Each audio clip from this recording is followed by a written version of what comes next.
I will always want you.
Come on.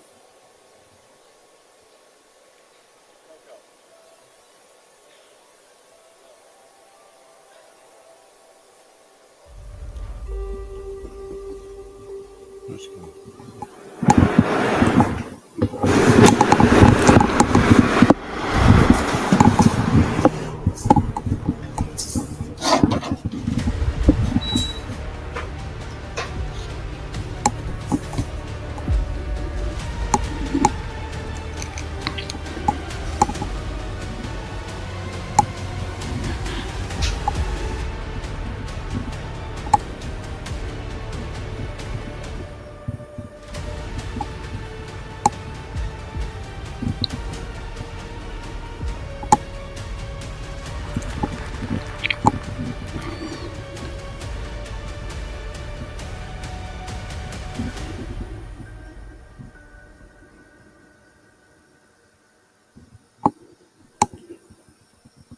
A very good morning to you from the Military Zone 7 Stadium here in Ho Chi Minh City. on day 3 for more top-class action from the hotbed of pool, Vietnam.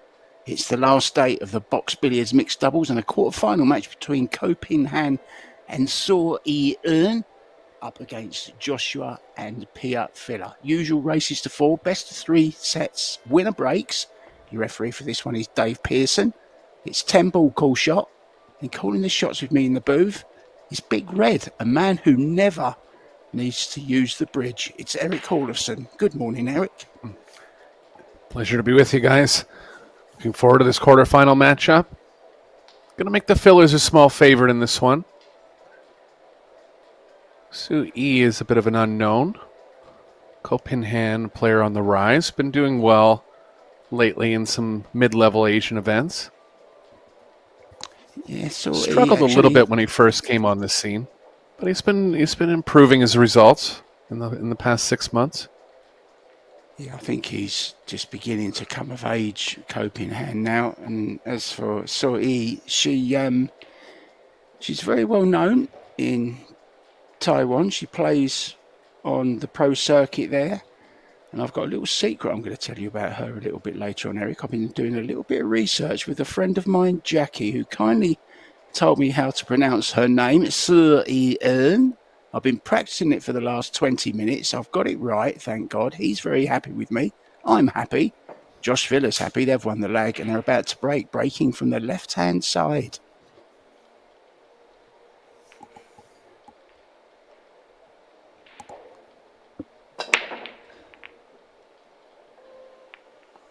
Fillers coming through on the winner's side of this preliminary bracket. Nothing down. Opening chance for Ko. Unbeaten so far, Eric. So, obviously playing some good stuff. And also, this young man here and his partner knocked out the reigning champions last night, Kelly Fisher and Alex Kazakis. So, they've got a good game as well. Should be an interesting one. Yeah, that was a long match, if I remember right. Going to 3 sets. Yeah, it was about 3.5 hours. I think he might be able to create a path to the short rail to the left of the 10, but getting all the way over to the right side of the table is tough. So it looks like he might try to draw it over.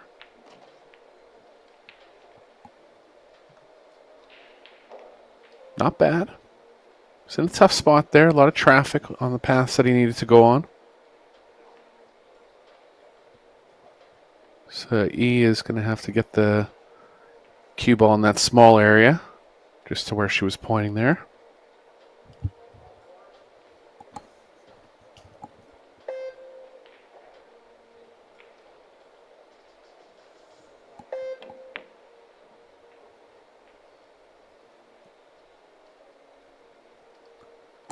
Opening miss. Let's see if the Fillers can take advantage here. Cue ball's right on the straight back line of where they need to be on the 3.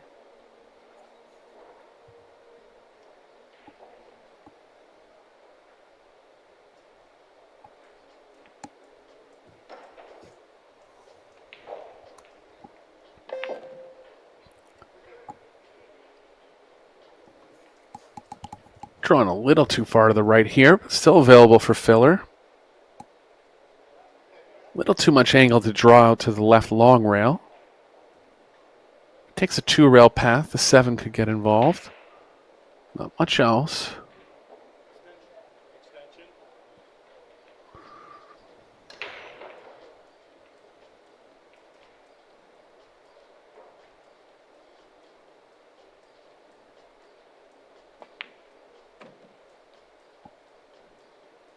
Watch out for the 7. Think he's okay, Mark. Ooh, it's close. Maybe only has the corner.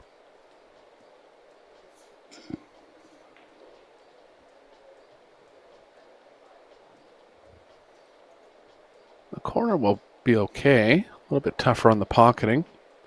Just a stun over to the left long rail.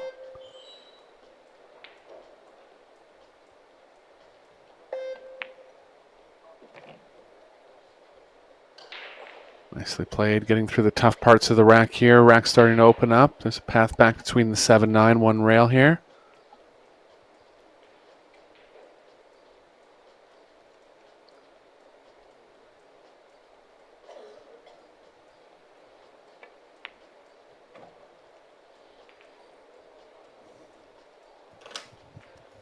Josh and Pia will both be heavy contenders for the singles tournaments as well.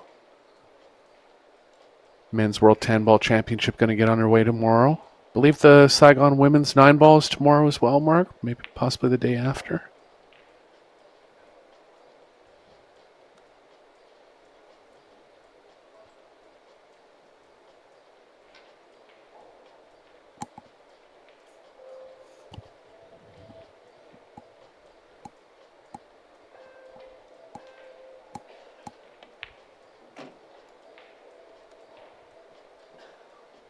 Bit of distance on the 8, but more than comfortable pocketing.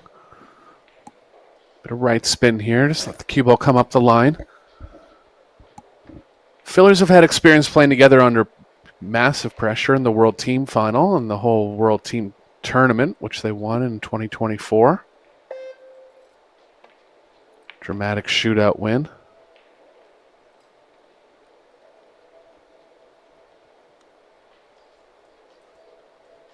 They were down 2-0 in the final set at one point. Fillers had to come with a doubles win to get themselves back in the match.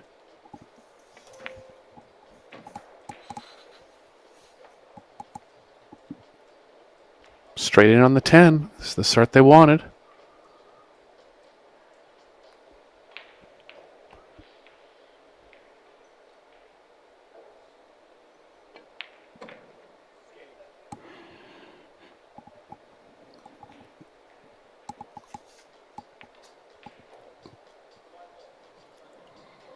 Big pressure for Sui in this match.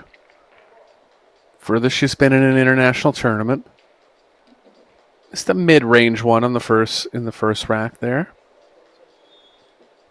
It's a little bit focused on the cue ball control too.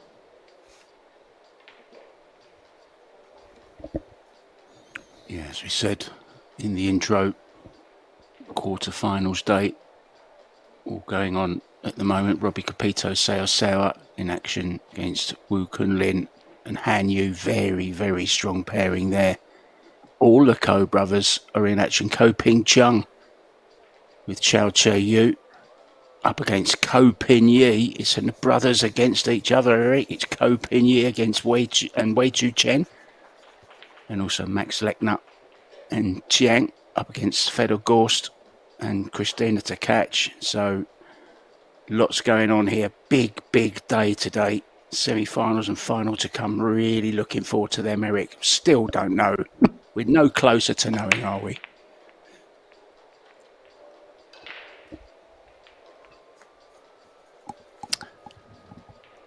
Yeah, nothing on the 1 here. Might have just opened up to the short rail.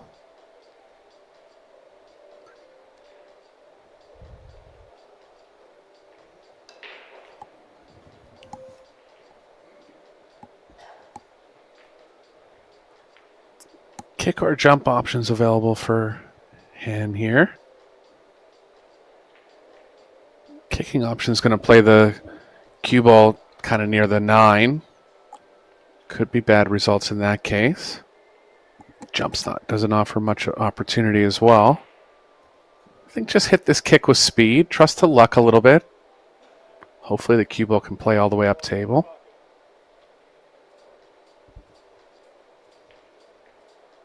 You know, can he just clip the 5 here, Eric, and make the 1 and get on the 2? Is that possible? Just a little bump into the 5. Oh, missed that. Now, certainly a rail first on here, Eric, for the fillers. Yeah. Yeah, 3 rails around. There is a path between the 3-8 coming back around off the 3rd rail. I was watching these two warming up and Josh telling her some shots to play. And there was a look of surprise on her face, like, wow, yeah, I never thought of it. Like, I never thought of that, you know. So I think there's a big difference how men and women actually approach the game as well. I remember Kelly Fisher telling me that when she plays double with Alex, he often sees shots that she didn't even know existed, you know. You just think, and vice versa, of course, you know, because they think so differently. Yeah, I think men, this is a general statement, but men tend to be a little bit more on the aggressive side, so they're kind of used to shooting those more creative shots. Women kind of just stick to the more standard shots. But it's also when you're talking... Go ahead, Mark. Yeah. I was just going to say, you've obviously never met my ex-girlfriend, Eric.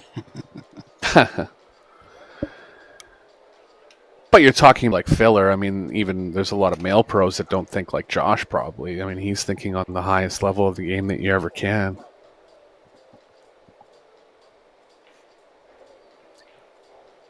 I think it's a fascinating game, Scotch doubles. It really is. And it's such a great addition to the Predator, the Pro Billiard Series Tour. It really is. And also it's a warm-up tournament as well, of course, isn't it, Eric, for the people that are playing in, you know, the 9-ball and the men's World 10-ball that are coming up. It's a good little warm-up for that as well, to get used to the tables and the atmosphere. I think it's fabulous. Yeah, it's becoming a major tournament. Like you were saying before, it started with 8 teams, then got to 16. Now we're up to 32. And, you know, $40,000 first prize is a proper prize, right? 20 for the runners-up. I mean, it's proper money. I mean, not as much as you earn for being in the booth, of course, but, you know, we can't all be on top money, Eric, like you.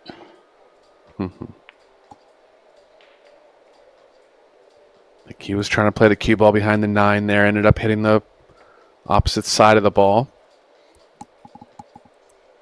Yeah, good chance here to double the lead.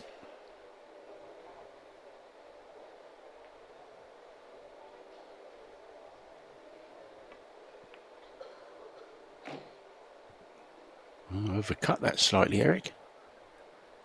Yeah, I've mentioned this a few times throughout the course of the tournament. The side pockets are playing a lot smaller. Seeing some balls missed into the side. Even there, just really tough to hit the center of the pocket.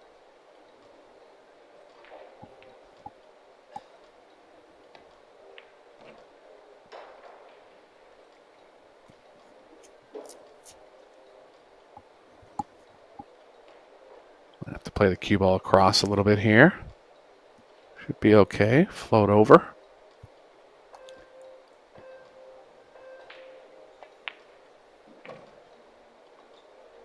I think Josh is the dream doubles partner, really. You know, it just says, make the ball, leave me anywhere. Just let me see the ball and I'll make it.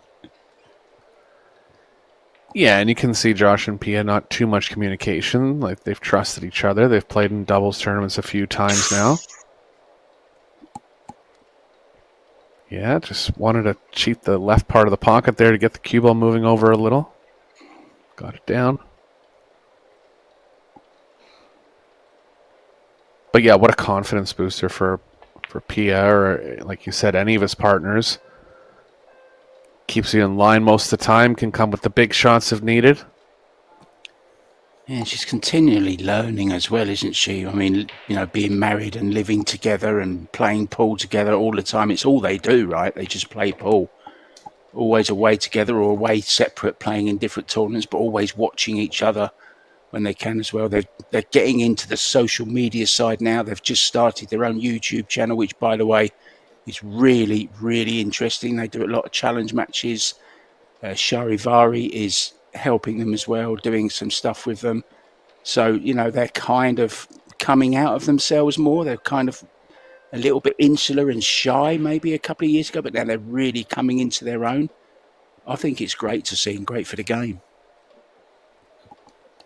100%. Whenever you have two players that are at the top of the game sharing their knowledge. I remember the one video they did. They had a race to 5 and 8 ball, and they were just explaining what they were thinking going through all the racks. Stuff like that is just priceless. Couldn't agree more. Of course, you've got Jasmine with her channel as well. Adds a little bit of humour to her channel as well. It's very, very funny. Fed, of course, we know, He's very active on social media. I even saw Sky Woodward the other day has started a YouTube channel. He's starting to get into the challenging shots, the 5-rail banks and all that kind of thing. I saw a video the other day of him. So it's good to see because it's producing more popularity for the sport. It's only going to do good for the sport. So here we go, 2-0 up. Josh breaking off. Going to be dry. Crossed over the rack a little. Yeah. Whenever you cross over the rack like that, one is very rarely going to go on the side. He knows it. It's actually the break they've been using in Hayball, where they're crossing over the rack and trying to hit the one dead into the back of the pack, dead straight, because they took away the central braking option. You had to break within the 6-inch area of either side of the table. So they were trying to replicate the full-on break from the side, if you understand what I mean. Yep. Yeah, there ended up being a wired ball that started going in when they were crossing it over like that too. First time I saw it, I was like, I've never seen this before. I tried it. It's not as easy to replicate as you think. There's easier breaks, but yeah, for the Hayball stipulations on the break, they've been leaning towards that. Yeah.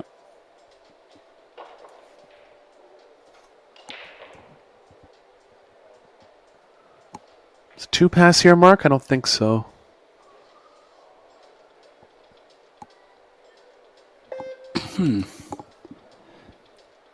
Into the corner? Past the 6? Yeah, I think. No. Yeah, no, it was blocked. Left the window. Starting to get a little urgent for Cohen Sui.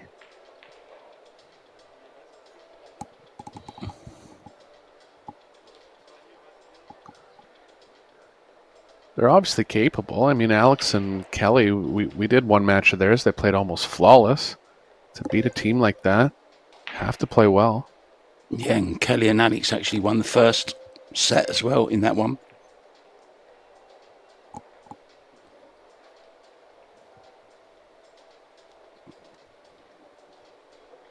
believe they have full coverage here.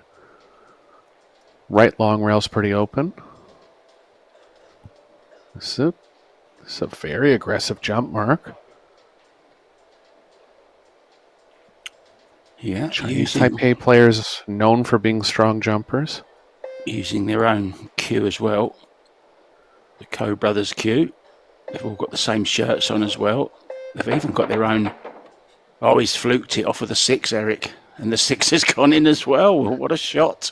What a turnout. Still counts. Yeah, imagine what an underdog spot they were in there, but one shot like that, back in the favorite chair.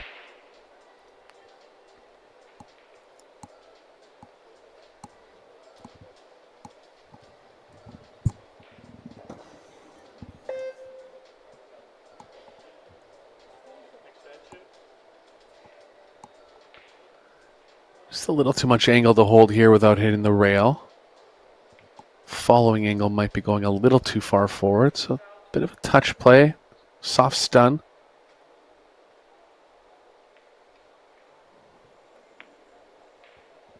Overdone it. May just go. Yeah, is that going to make it?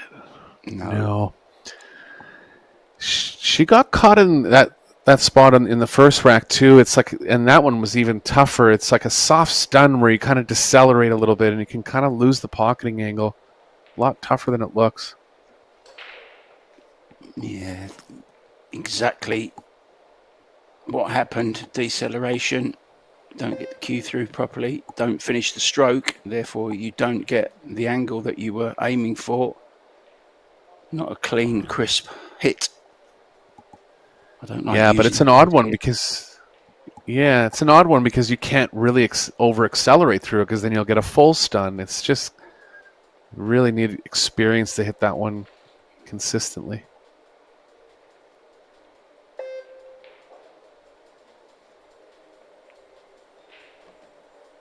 It's what we were talking about yesterday, Eric, with the stun follow or the stun run through, whatever you want to call it. You know, if you don't cue them absolutely perfect, you don't get the correct reaction out the cue ball, do you? It's such a hard shot to play, and you need to really be in stroke to play that shot. Yeah, anything around the center of the cue ball is really touchy.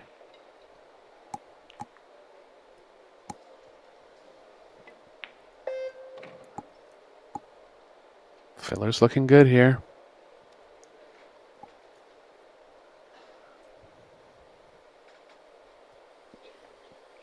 I think Pia's a lot more confident as well when she's playing with her husband. I really do. There you see Arc on her arm, sponsored by Predator, of course, but also the Arc tables, which are the tables we're playing on at the moment.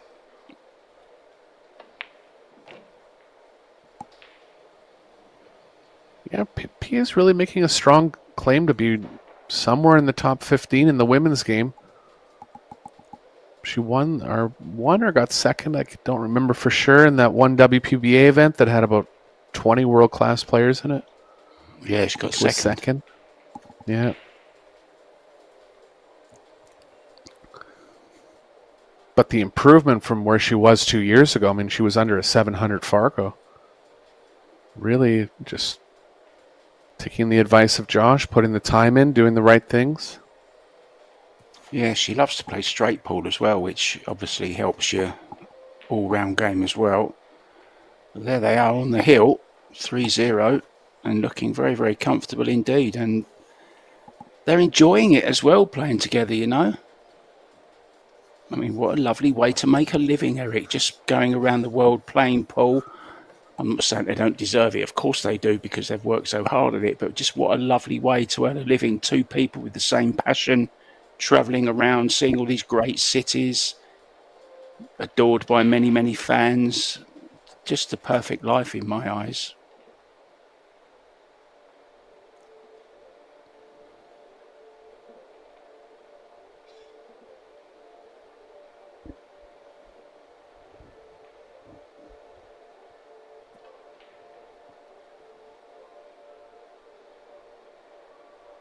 Yeah, it seems to be happening in pool more than other sports. I think it has something to do with the men's and the women's events are usually paired together. Not necessarily that they're playing in the same tournament, but there's a women's tournament going alongside the men's tournament. So they just end up interacting and bonds are forged. Yeah, Pia and Joshua met as juniors around about the age of 14, I do believe, and they were training with the German junior team. That's when they met, and they've been together ever since.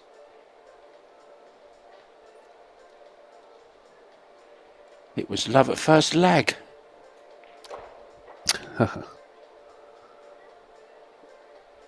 Tough opener here for Ko. Going to need some elevation, lots of power. Came with a big jump shot in rack number 2. See if he can pass another test here.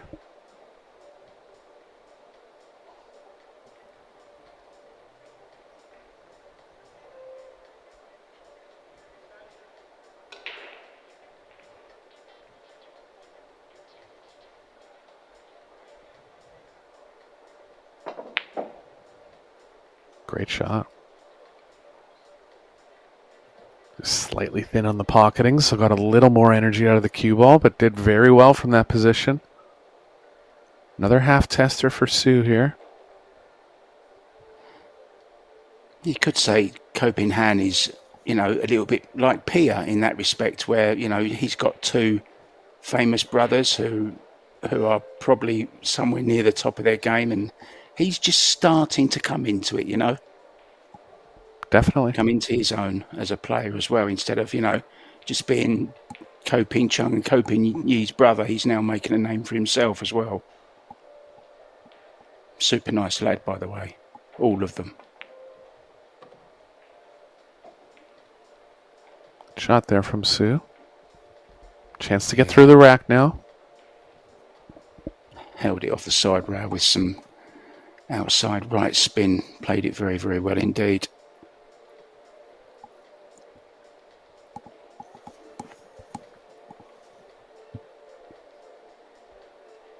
Pretty standard position here. This is what they need. Just get going a little bit. Get the feel of executing some... Whoa, cue ball almost got into a pocket hook there, but they're okay. Really surprised he didn't try to hit that with more speed and stop the cue ball. Might have been a little angle. Was too worried about going too far to the left off the angle.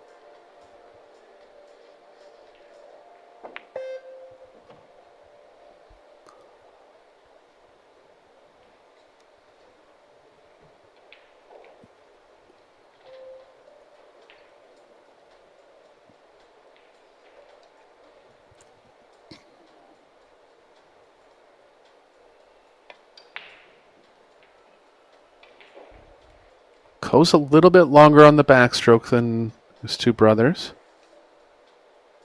But similar approach, strong timing, classic fundamentals.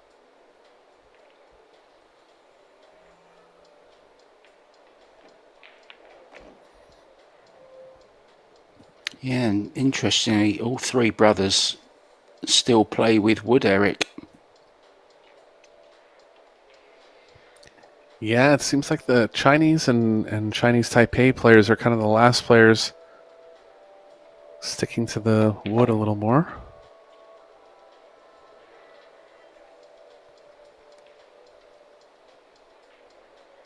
Part of it is some of the teaching they use over there is using backhand English, and there's certain pivot points on wood shafts that happen that they understand more than on carbon shafts. Like there actually is a bit of deflection in those shafts compared to carbon, and they tend to backhand the ball a little bit. Somebody was teaching me backhand English. Roland Garcia was explaining it once as well. What a dreadful way to learn to play, though. Oh. Yeah, it's kind of like the old school equipment used to deflect more, and it actually cuts down on deflection, which you would think is a good thing, and it is for sure. But the way you have to execute your stroke to make it happen consistently is complicated. Absolutely bizarre. But yeah, he still does it, Roland Garcia. So that's a rack on the board, saved the first set. Just telling the players don't touch the balls until the ball has stopped.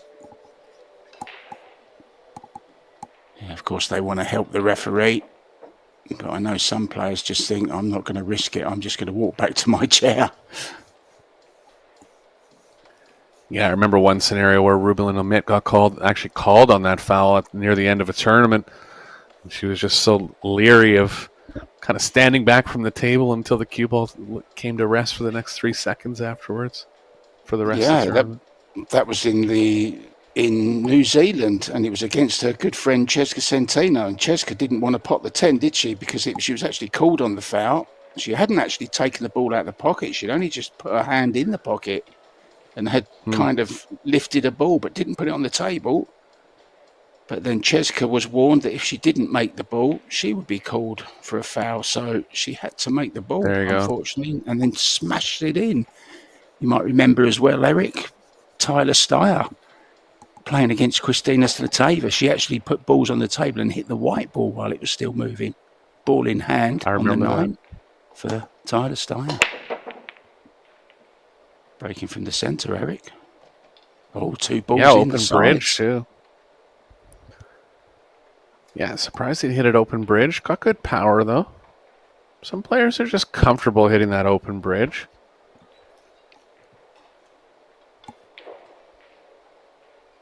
I can't even make a loop bridge. I just can't do it, Eric. You'll have to teach me one day.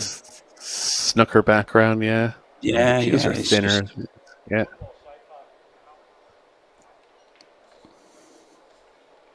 Just seems to wobble all over the place. They call me Wobbly White when I try that. I'll show you next time I see you. Sure.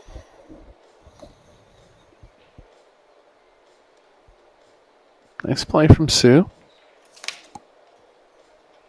Filler would want to be going at this 2 rails, but it looks like the 4 is blocking part of the rail he needs to get to attack at 2 rails.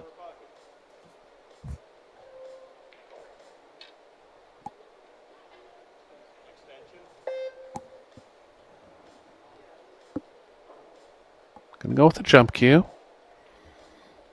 If he hits it thinly, has a decent chance to create some distance here.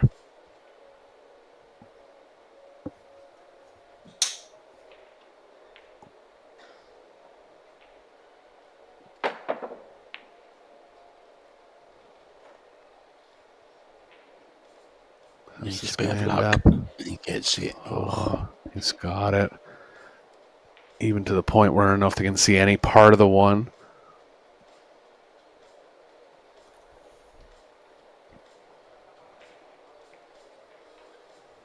He turned into coping hand for a second there, Joshua Filler.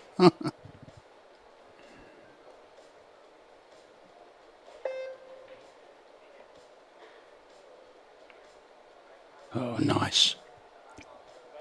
No rail. Didn't get to the rail, though. Oh, Exact angle he wanted. Just a half turn short. So frustrating, isn't it, when you do that? Yeah, it had to be hit at a slow speed. Otherwise, the cue ball was going to have too much chance of passing the 8. Just required exact precision there. But open chance for the Fillers to take down set number 1.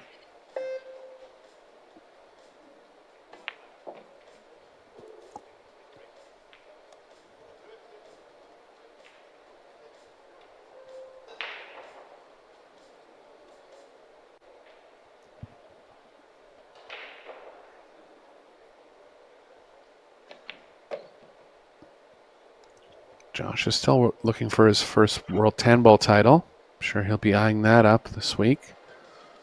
Look for him to be one of the major contenders. It's the only one missing from his belt, isn't it? He has the 9 ball and the 8 ball, reigning world 8 ball champion, actually.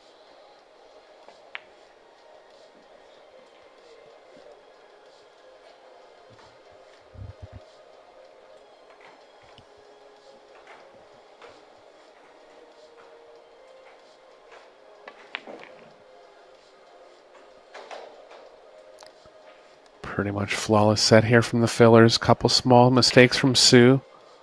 That's all it took.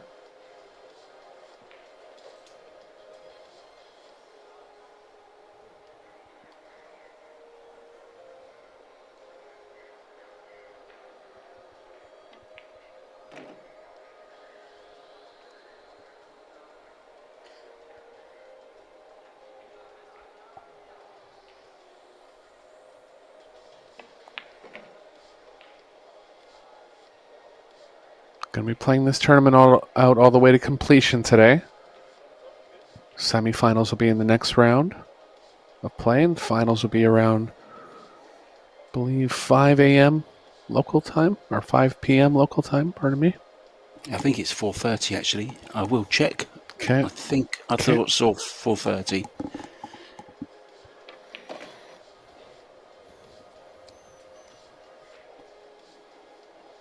I believe it's going to be Tim de Ruyter and myself in the booth for that one.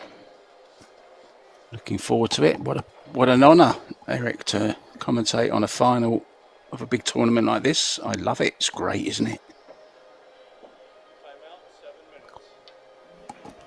So they decide to take a timeout. We're going to do the same, guys. We'll be back with the second set just as soon as the players are back.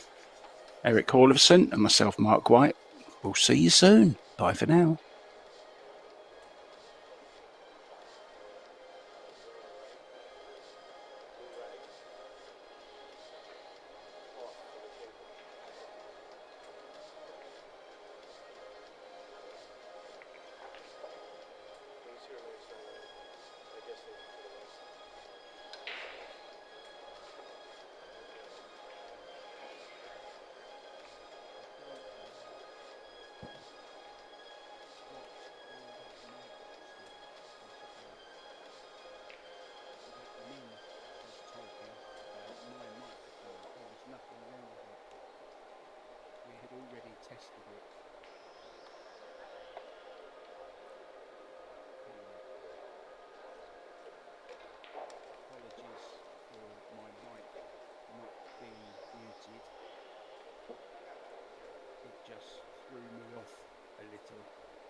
Him talking about my mic sounding terrible and using the wrong input, but I wasn't. We had already tested.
Welcome back to the Military Stadium 7 here in Ho Chi Minh City.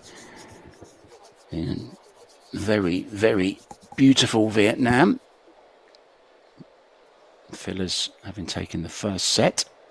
And Ko Ping Chung and Chao Che Yu have taken the first set also against Wei Chu Chen and Ko Pin Yi. No score in the Capito or Han Yu match just yet.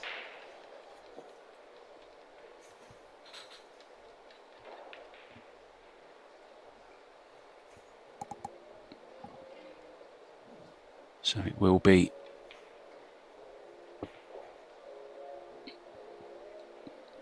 Sui Eun to break the balls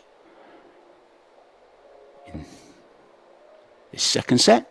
Winner breaks though from now on, of course, in this set.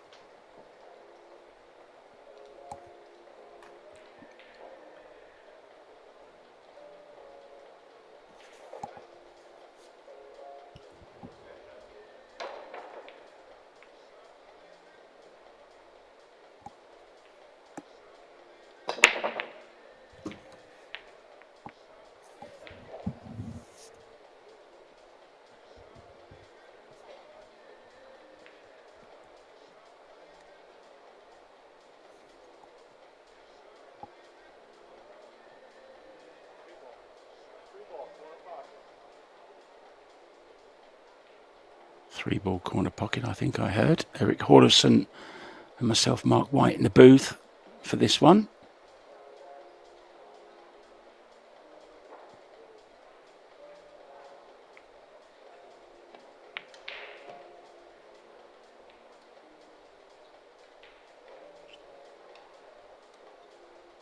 Nicely done, Eric.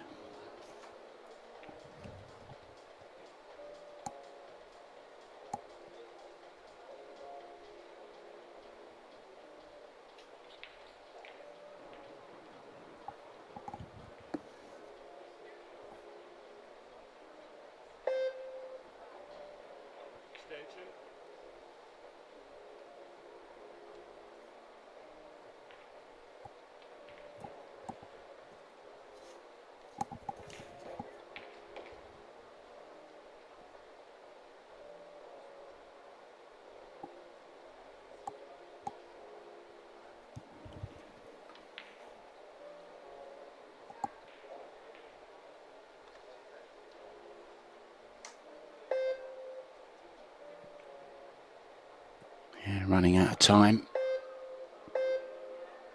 4 seconds, 2, 1. Just in time.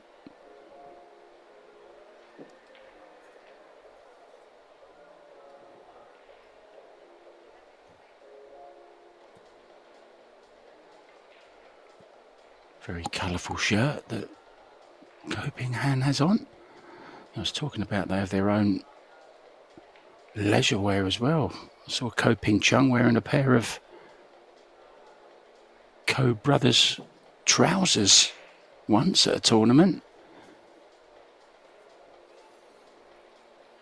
All very shrewd business people these days, these pool players, aren't they? They know that their career doesn't last forever, but you can play pool to quite an old age, can't you? into your 50s and 60s. Earl Strickland still playing at 64.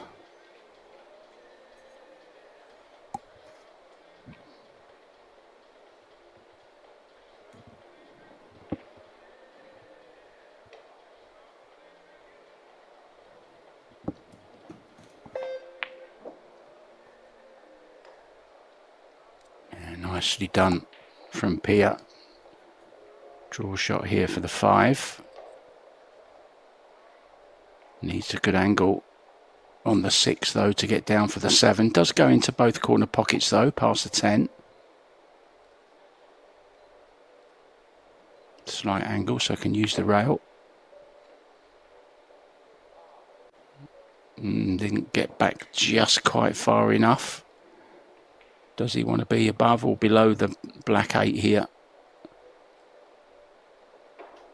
I'm sure he's going to point now. No. So just past where the 5 ball is now will be okay. I played it with some left hand spin. Played it very nicely, went short side.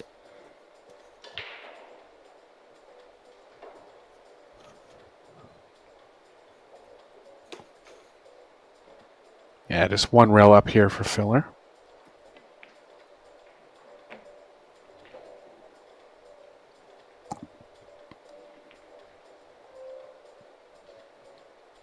They're looking strong, Mark. Really flawless play so far. Yeah, they look very up for it, don't they? I mean, Copenhagen and hasn't done too much wrong, really. A couple of missed balls, Eric, but it just shows you, doesn't it? That's all it takes these days with the standard of pool rising as it is. You're going to be allowed fewer mistakes, unfortunately.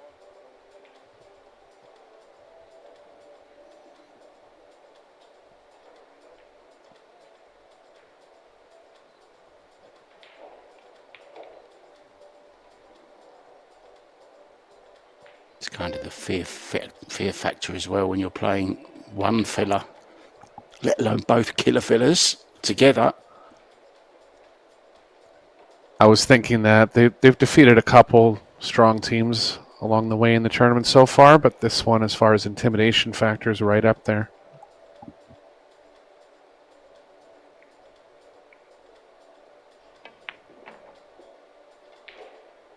Yeah, they actually sent Capito and Seosoa to the one lost side, and also Mario He and Amber Chen, who were quite a strong side as well, and then a Vietnamese team in the first round. But Ko Ping Chung, oh, he's missed the 10 ball. What a surprise. Got completely safe, especially if it's close to the rail. I think it's going to be available. Yeah, the ref's actually saying it's frozen. I think it might still barely be available for a bank in at the bottom left. Top left, pardon me. Really could bank it to either pocket. No safe here. I mean, you could hit the thinnest edge, right edge of the 10, but just one of those spots where I think the bank has just as much value. Well, you could put the 10 on the side rail, cue ball on the other side rail. Not strong enough for players like the fillers. The worst case scenario, they'll just reverse the safe. They're going Best for case it. Scenario, pardon me. They're going for it, Eric. Top right. Oh no! Oh, look at the cue ball though. Are they going to get the point hook? I'll tell you what, there might be a 2-rail kick into the side here. I wonder. Will Josh wanted to play that? Yeah, I think the 2-rail kick into the side here. Yeah, a new cloth, the shot's going to tend to widen out a little bit. It's almost like you got to hit it with the slightest bit of right, but that's so sensitive to start coming too tight then. You notice. Wow. I'm actually surprised she missed it on that side. She might have put just the slightest bit of right on it because it really looked long to me from that angle. So the easiest of tens, mate, and they've taken the opening rack. I mean, Joshua did get lucky, didn't he, on that 10 ball when he missed that 10 ball? I mean, how has he missed that 10? Most unfiller-like, really was. Yeah, I think they've just tightened up the pockets just slightly, where you're going to see some more open misses than you have in previous tournaments.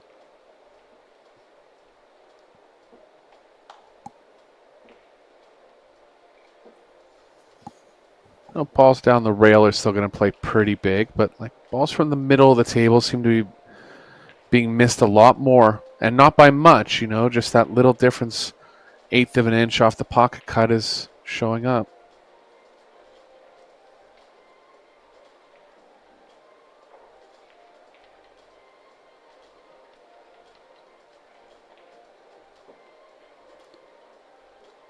Yeah, lost out to Ko Ping Chung and Chao Che Yu.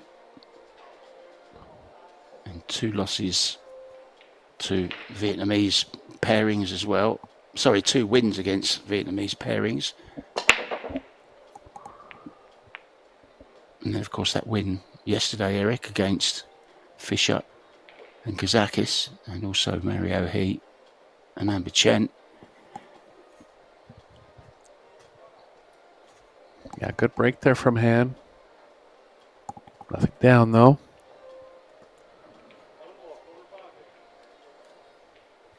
Let's see how all out he actually goes on this bank. I don't think he can. The position's too tough. He's just more playing, banking the one around 3 or 4 rails, calling it there just in case.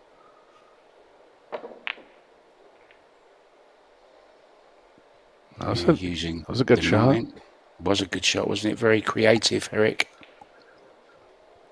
Yeah, it doesn't come up very often, but if you know you're running directly into another ball like that, you know the ball you're shooting at is going to stay on one end, and if you play the cue ball to the opposite end, good things can happen a lot of the time.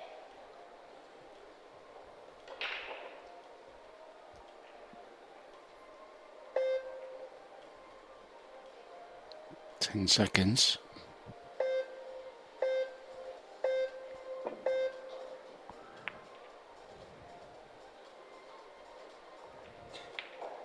Oh, it's unlucky. Yeah, looks like there's a window just past the 5. It's close, though. It's possible they blocked enough of the 1 that be over cutting to the long rail. But they're looking like offense here. Yeah, he's pointing to the offensive position zone.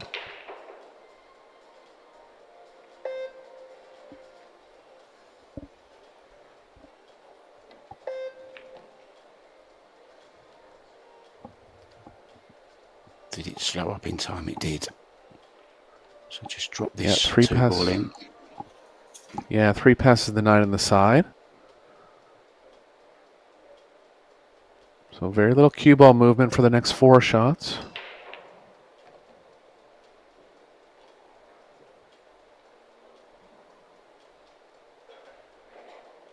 Just straight enough that I think she can follow through and miss the 6 to the right of it.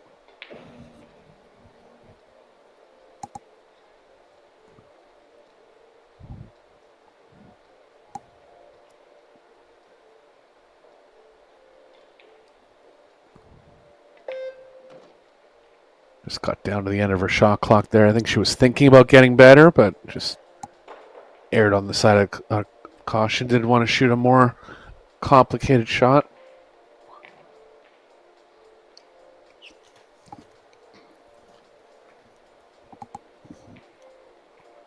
I love that drag shot, Eric. You're seeing it more and more now, aren't you, in pool? It used predominantly a snooker shot before, because playing over a distance, you don't want to hit the ball soft, but you want to hit it with a little bit more pace, but that drag takes all the pace out of it. Very clever shot. Yeah, especially with the pockets tightening up a little bit.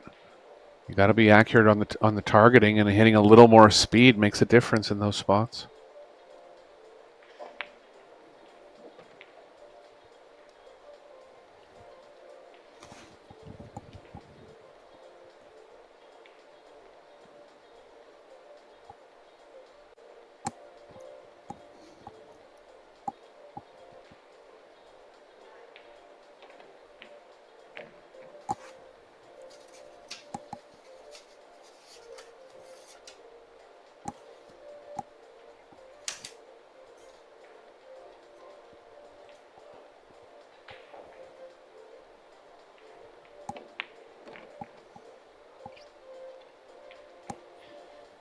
2 stop shots.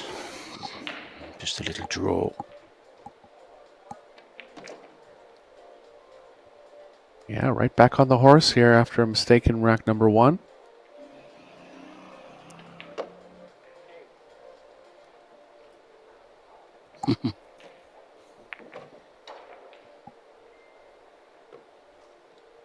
Now, let me give you that little fact then, shall I? I've been talking to my friend in Taiwan.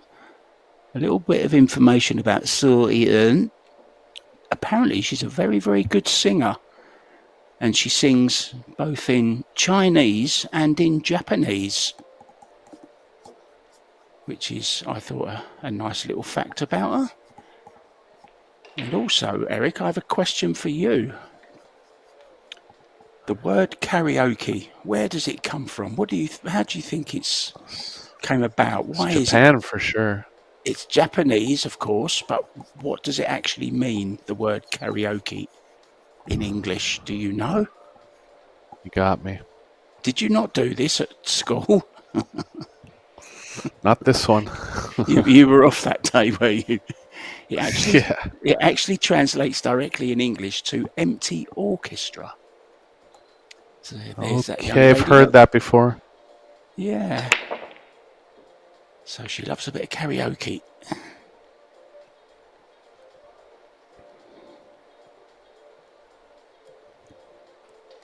No microphone in her hand at the moment, but she needs to get that cue working. They need to get a hold in this set.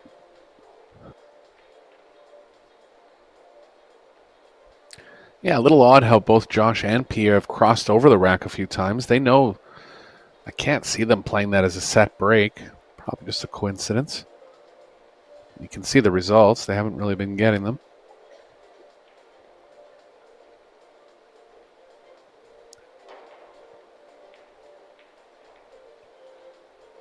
Hand calling for the aggressive jump push.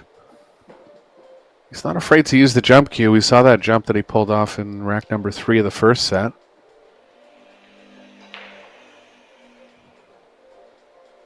He just couldn't afford to play that too slowly. He's there at the left-hand edge of it as they look. Give it back, they say. Yeah, it's fully covered. Josh had to think about it. I mean, strong jumpers might be somewhere near the 50-50 execution on this one. What about the positional side of it, Eric, as well? Maybe that's what... Ideally the cue ball hits the 4.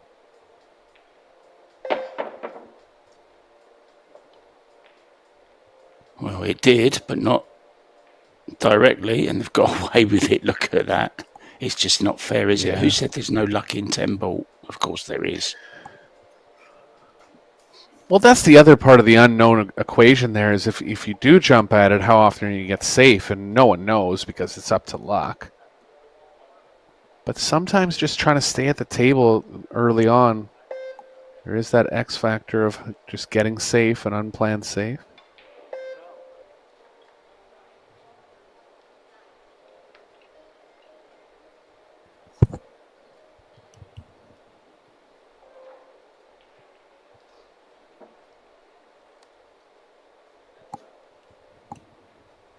Rack's looking pretty good here. Especially if the 4 passes the 6. It'll make the position area a little bigger on the 4.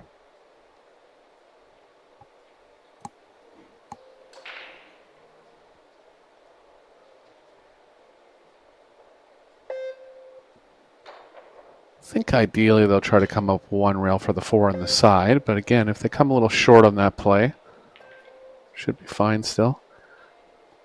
What happened there, Mark? Ball in hand miss? Well, you hardly ever see that. I mean, Joshua looks absolutely shocked.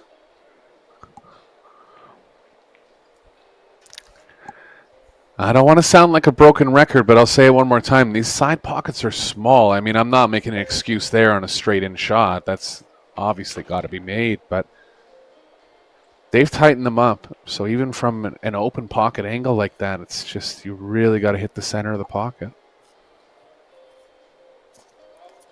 Yeah, you're right. We've seen a few missed. Yesterday saw quite a few actually, didn't we, in the side pockets? Remember one from Cheska though that she absolutely rifled in. But that's Cheska Centino we're talking about. There's only one Cheska. There's only one Flash Eric.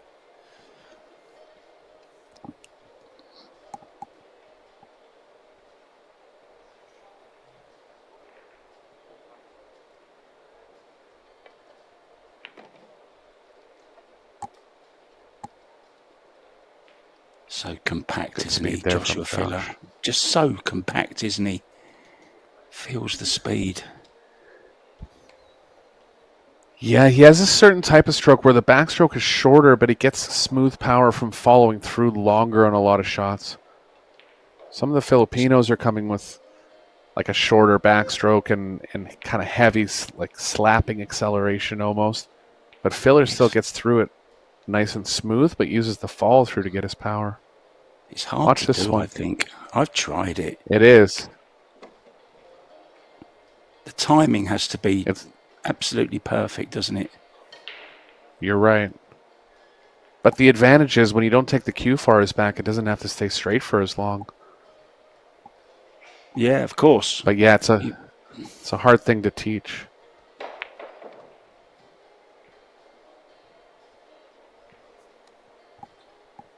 I just think with the longer backswing, you get that more time to build up the power going through the ball rather than. I honestly don't see.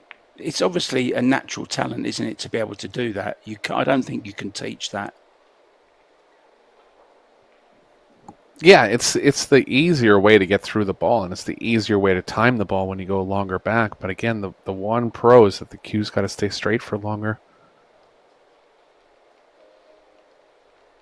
Well, Max Lechner and Chiang have taken the first set against Fedor Gorst and Christina to catch. One of the favourites, you would think. They're a set down, though.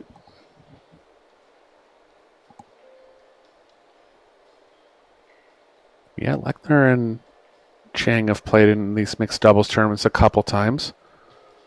They got near the end of the one at the Las Vegas Open. I believe they made it to the semifinals. And they found a good pairing there.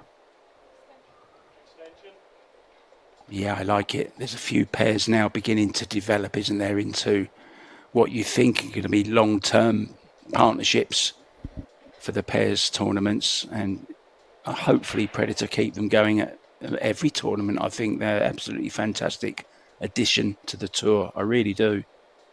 Especially with the prize money, you're going to attract more players as well that wanting to play in them.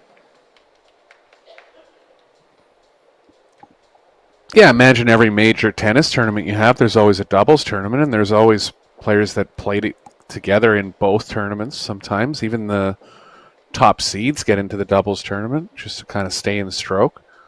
So I can see pool going the same way. Yeah, that's a good point, that. I never thought of it like that. That's just an odd miss there. But again, it's like you're not far off. I'm not making excuses. The ball's got to go, obviously, but I just think players are just going to... She just took it for granted, Eric. It just took it for granted. Maybe, yeah. She took it very quickly. She was up quick off the stroke. It was kind of, well, I can't miss this. It's impossible to miss. There's no such saying in pool.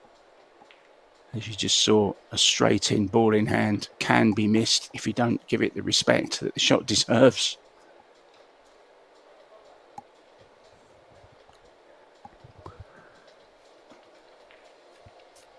Yeah, just to touch on the tennis thing again, there's some players that only play doubles. I don't really feel like that'd be a thing in pool. The skills are pretty similar. Gameplay's a little bit different with two people on the court compared to one in tennis, but still, we're starting to look forward to it every tournament now. Yeah, I always remember, funny you say that, there was a player, Mac Manara and Mac Mani, who used to play together, Australian couple, I believe they were. They used to play doubles and didn't even play the singles.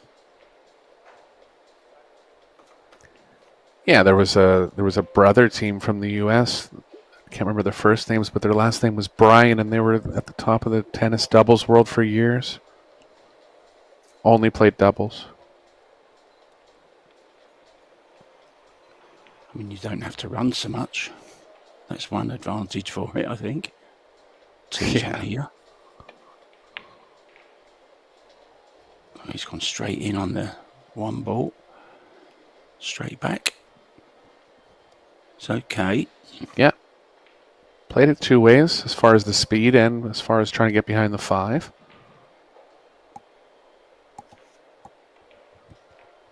Test for Josh here, but this is where he excels. Cue ball's playing reasonably straight across. Seems like he doesn't like it. I think he's got to try the offense here.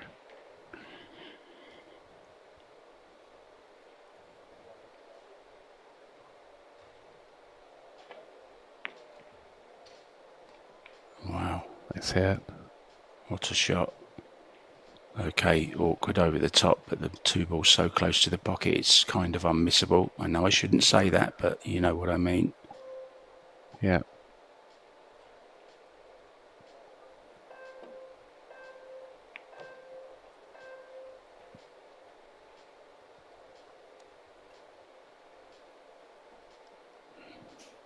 Looking at trying to find the gap between the 5-7, I think it's a little risky. That's Kind going of to be like the drawing shot, over isn't it? to where he is now. Yeah. Just felt like the cue ball might have played better into the 5 if he went between the 5-7, but no, too much risk there.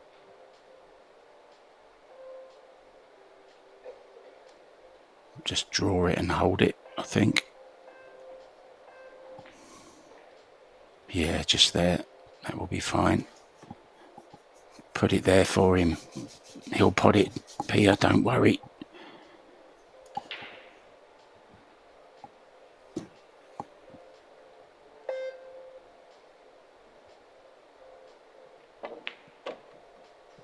Probably takes a little bit of pressure off of Pia as well, with Joshua just saying, you know, don't do too much with it, just make the ball, leave it there, that's fine for me. I'll make that. 100%. And that is the strong strategy in doubles. If you have one real sharpshooter, like you don't have to overplay the position. And just mentally for the other partner, yeah, it makes them stronger.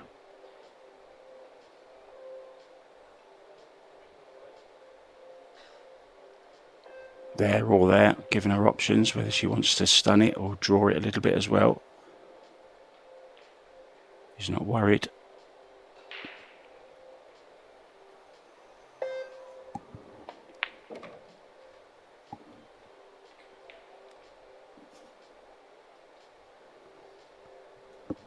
Looking to get on the hill here. Just the one mistake in game number 1 of set 2, but other than that, they've been perfect.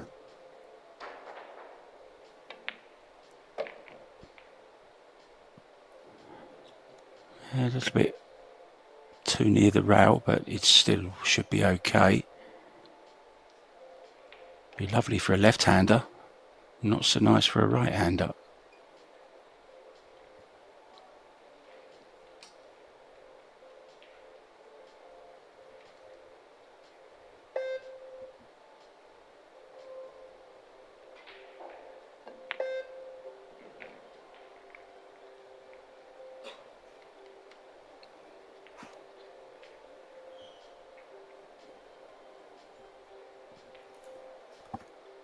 Double hill arrives with this straightforward 10 ball then.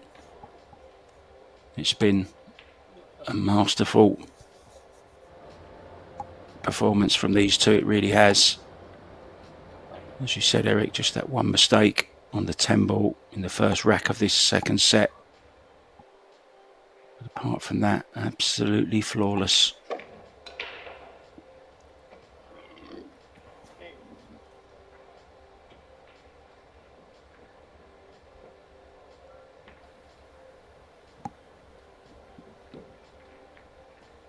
Tomorrow, haven't really been able to figure the break out.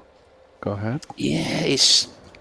I think that's been the same for everyone, though, hasn't it? We've not had any sets run out, or we've had a 2-pack. I remember from Fedor Gorst, but I don't remember anything more than a 2-pack with the winner break, with the hand rack, which is always awkward, shall we say, Eric? Yeah, it's just going to be not as consistent results as the template. Just surprised that they've crossed the cue ball over as many times as they have. See if they do here. If they do, I want to say it's almost a half strategy, but we'll see.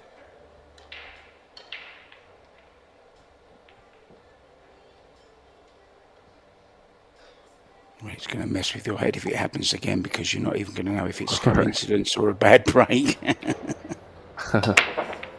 Oh, we didn't see it. Cue ball's in the middle. Yeah, they just crossed it over by accident a couple times.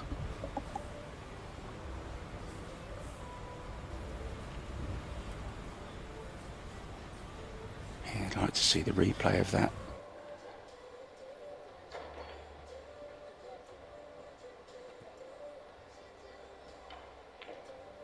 Good chance for Sue and Co here. To navigate a combo on the 4-8, but it's lined up pretty well.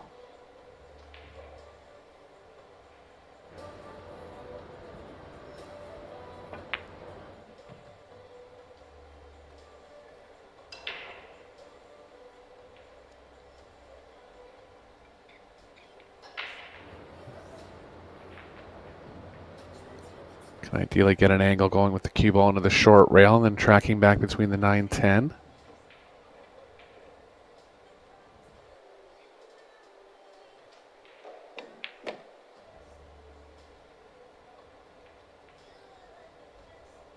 Lovely cue action, coping hand. I'm sure he's going to get a lot better as well and be going a lot deeper in tournaments. He's certainly got the talent. It's in the blood, isn't it? Yeah, he was right near the end of a mid-tier.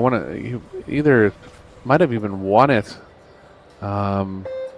Mid-tier Asian event, and those events are super tough. All the strong players in Asia.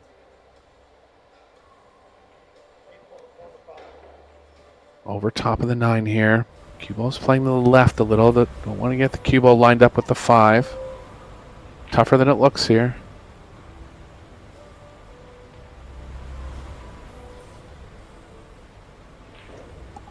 Yeah, we also have the final round of the qualifiers, don't we, for the men's 10 ball. They finished today as well, Eric.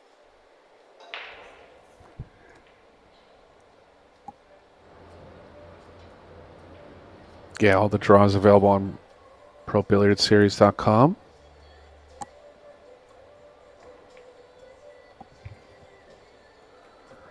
Looking for AJ Manas to get through that qualifier. Not that I have any favorites when I'm actually commentating, but I like how he plays. Hasn't been involved in as many Predator tournaments.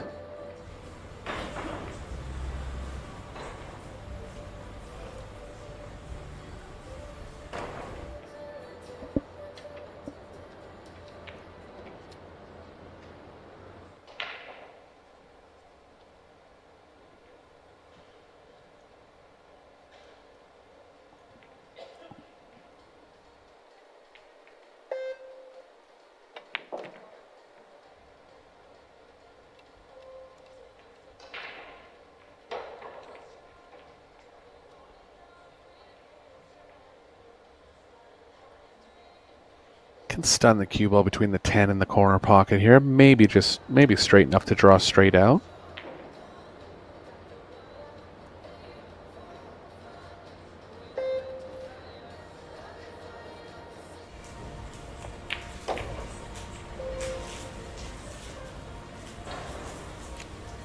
Well, I have some good news for you.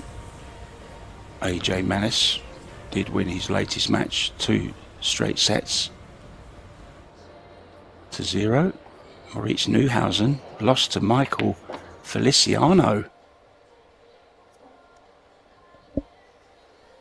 which is a bit of a shock. But that was in winner's qualification, so he does, of course, have another chance, Maurice Neuhausen. He'd have to play one more to qualify.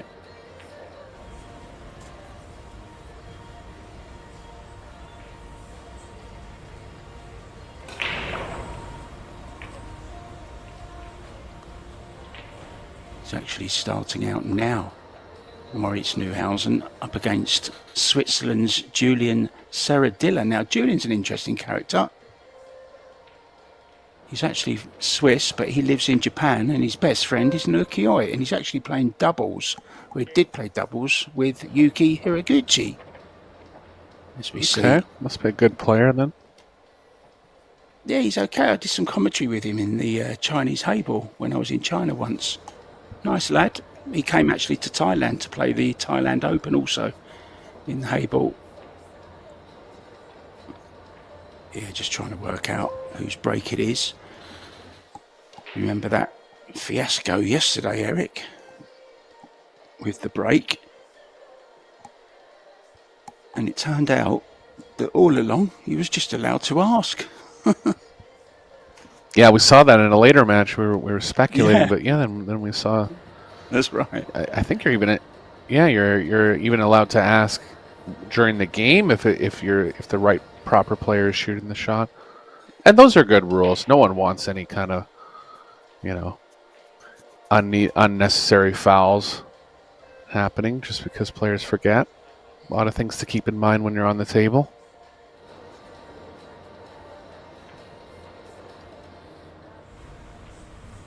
Yeah, there's enough pressure and things to think about without having to worry about whose break it is.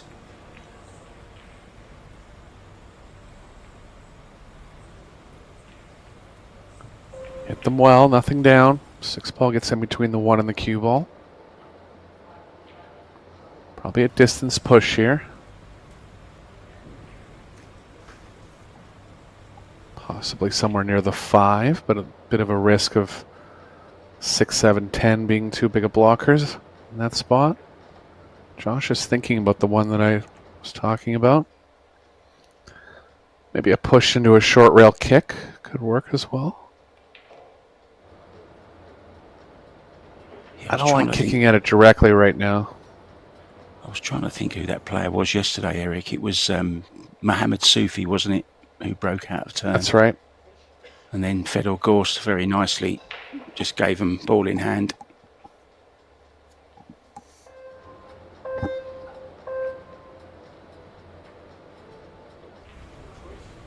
Don't like it. It's not exactly what they were trying. I think they were only trying to leave the left edge of the 1.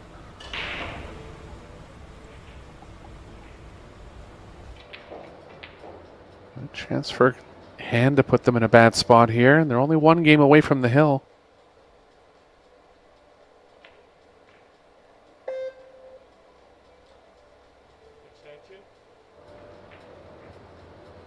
He's by far the tallest of the Coe brothers, isn't he? Yeah, by about 3 inches minimum.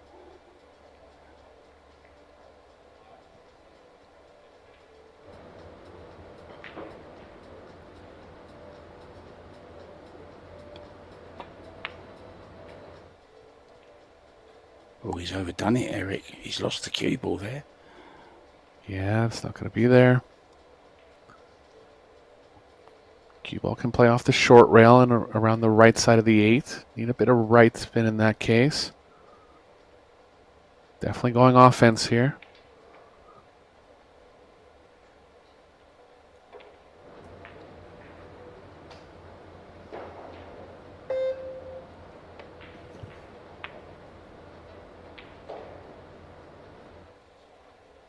First missed ball from Josh. Oh, Yeah, look at the result. result.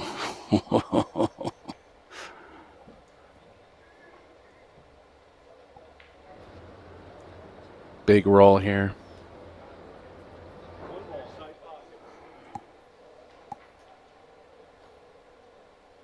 Hasn't been many lucky rolls in the set, but Hand did get one off a jump in around rack number 3 of the second set. Bit of payback here and no contact. Chance for the fillers now.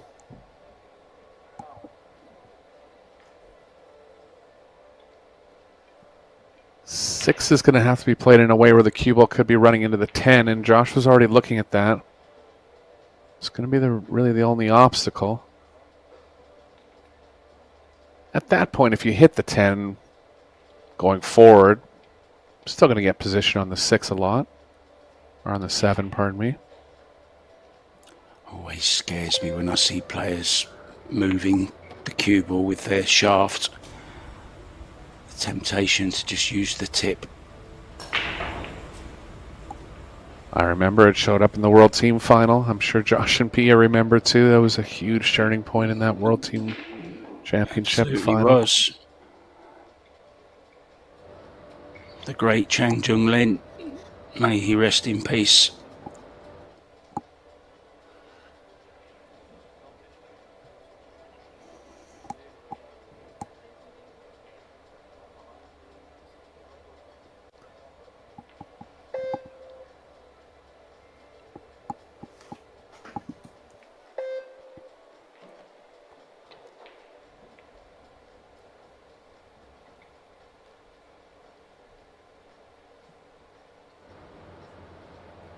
I wondered if that was AJ Manners just come in to join and sit down and watch this doubles.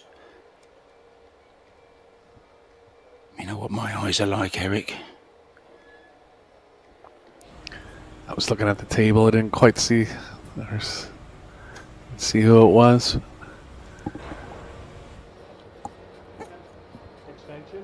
All going to come down to the shot on the 6 here. Again, no other option than to get an angle where the cue ball is running towards the 10. Just a question of exactly how it's going to play. Shot's missable. It's distance here. Watch the side pocket as well.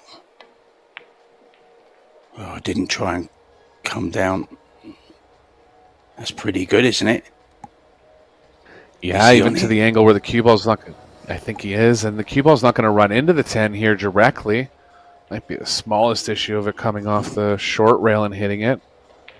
But it's the only angle they could have been on that wasn't going to run into the 10.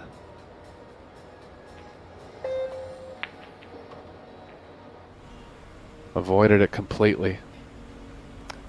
Great play from the fillers here.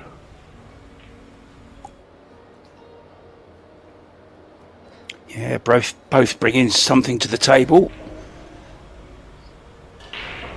Been very impressed with Pia's potting. I was just going to say, I don't think she's missed the ball in both sets.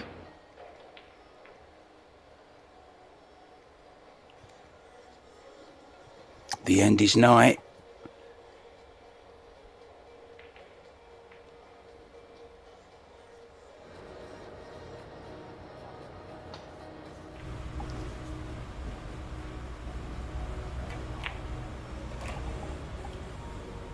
Oh, don't be straight.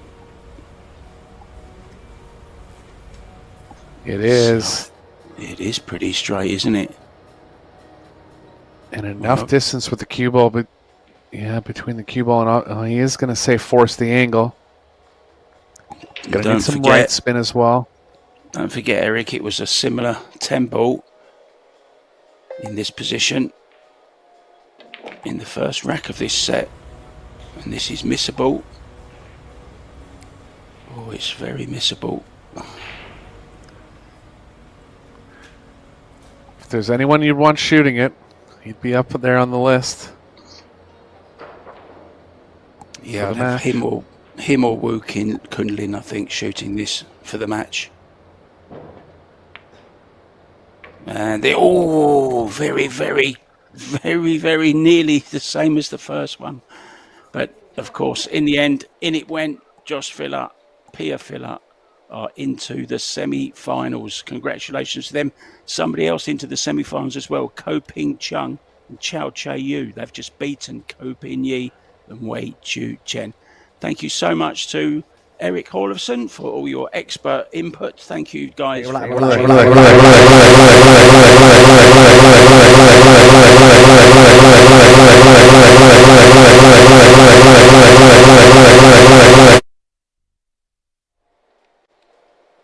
What that was, I think the aliens have landed.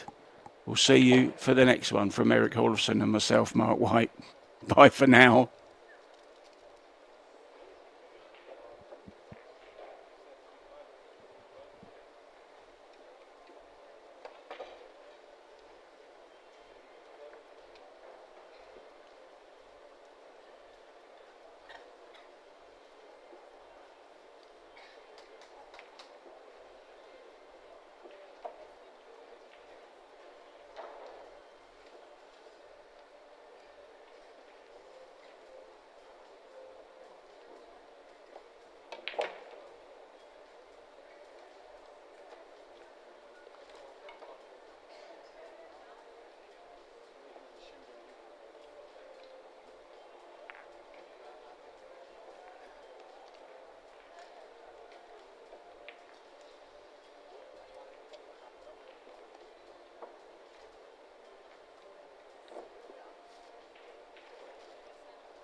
12:45 we finish the match.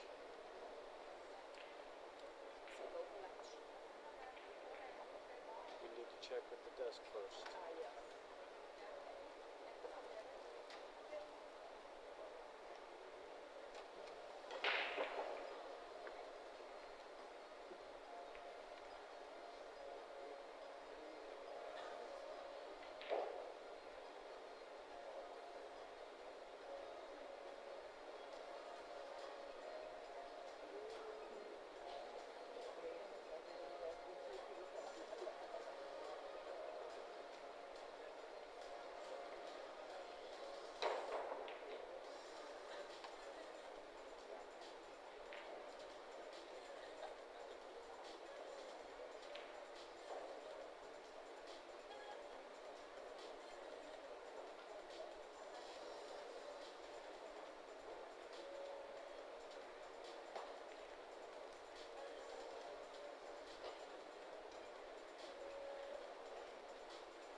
Something. Something, Mingdao. Back online. We're okay. Alrighty. Muting.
Test 1, 2, 3, 4. Test 2, 1, 2. Test check.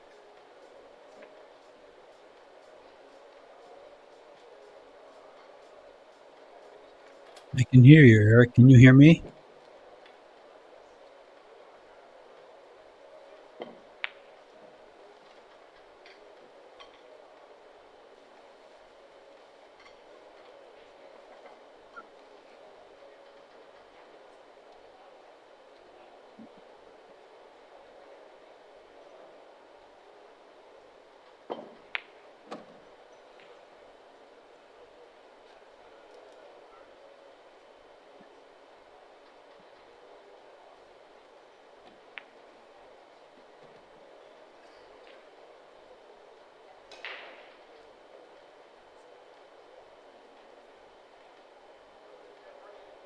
Testing 1, 2, Eric. Testing 1, 2.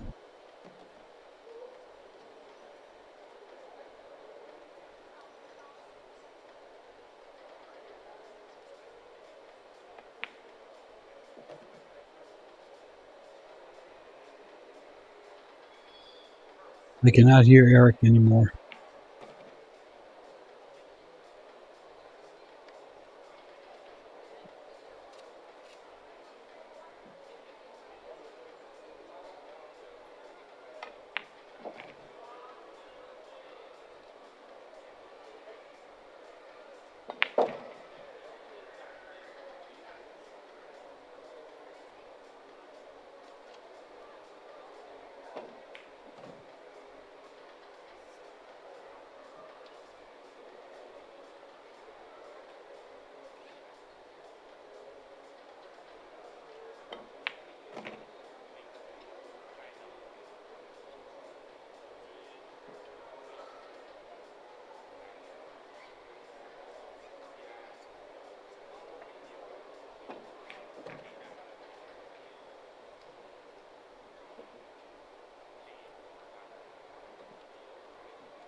Test 1, 2, test, test.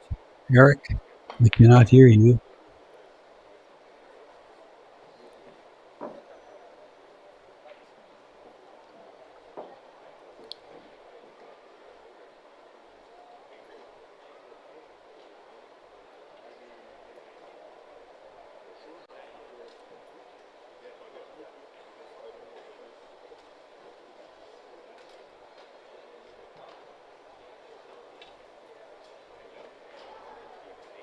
Yeah, sorry, just saw this message now. You there, George? Oh, I can hear you now, yes. There we go. All sounds good. Here we go. I don't know this ref's name.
Oh.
Hello and welcome to the semifinals of the Box Billiards Mixed Doubles Open in Ho Chi Minh City in Vietnam.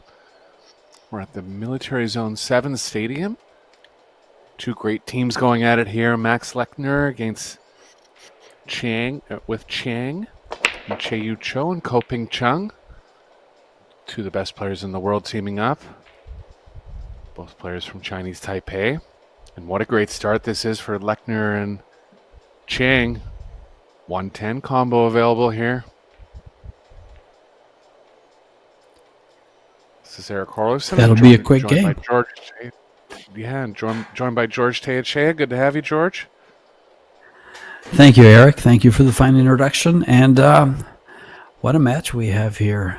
I just got done commentating the quarterfinal with Cho and Ko Ping Yi, and they played almost to perfection. What a team they make. And I've commentated these two, Maximilian Lechner and Ching Shui, and they played absolutely. I mean, they just defeated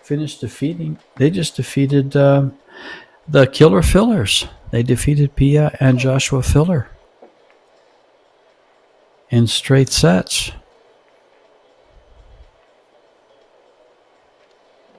Yeah, Chang's an underrated player. Not quite as much of a household name as some of the top women, but whenever I see her play, I like what she has to offer. This team made it to the semifinals in the mixed doubles in Las Vegas in 2024.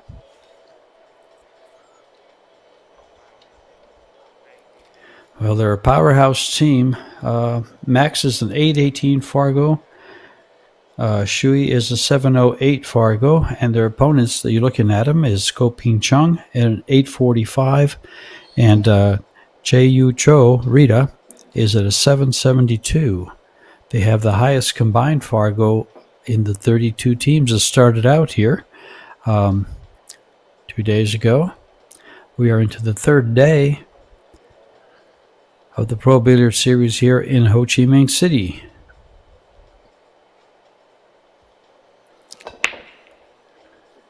Yeah, finals And of the doubles breaking with tournament one coming up next round. Go ahead, George. Sorry. You're just saying, breaking in the second game. And the finals will be coming up right after this, won't it? Yep. No quick games here. Very rare to see a 110 develop off the break like it did in rack number 1. 4 is tied up with the 9. Well, sometimes an early break like that can really lead to something special. These two have not lost a set in this tournament yet. They've defeated every one of their opponents 2-0. Yeah, really the cream of the crop here. Top 5 women's player in the world, top 5 arguably men's player in the world. Looks like they have some decent communication going here. That's not a straightforward shot. Just talking calmly. And they enjoy their time at the table. If you watch them move around the table, they're enjoying the game. And I think that plays very, very big.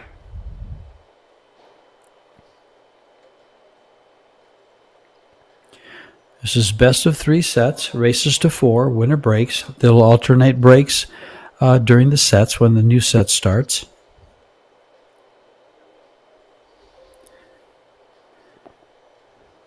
And if they happen to go to the third and deciding set and it ties up at Hill, they'll go to a shootout, which we have yet to see on the stream. Yeah, I haven't seen one either in the matches I've done. Decent result there from Lechner.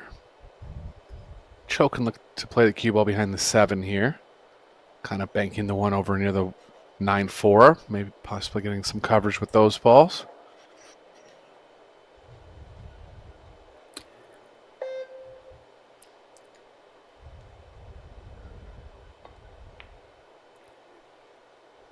This works as well. Little safer with the 1. Oh. Elevated makes it very tough. Yeah, Max is just saying play the cue ball in line with the 7. He gives her excellent instructions. In one of the last matches I commentated on him, they had a couple of safeties that didn't look possible, and Max directed her to it, and she executed perfectly. As she does there again. Sure, yeah. Little short. He didn't find cover, but yeah. Containing safe. Yeah, when you have a player that's 100 points in front of the teammate, I feel like the player that's ahead should be taking the driver's seat. Totally agree. As far as calling the shots.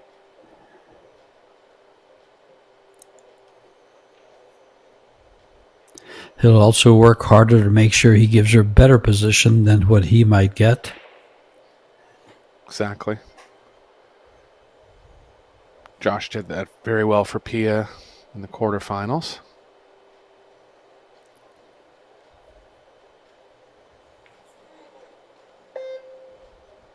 Cue ball could be clipping the 4 here. If it does, it's tough to predict the exact path of the cue ball. Yeah, just kind of got distracted by the cue ball running into the 4 there. Got a window, George? Definitely the right side of it. Sure looks like it.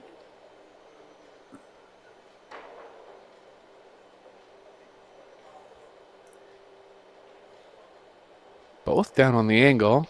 They have the right side of the ball. Just a question if they're thick enough to actually pocket it.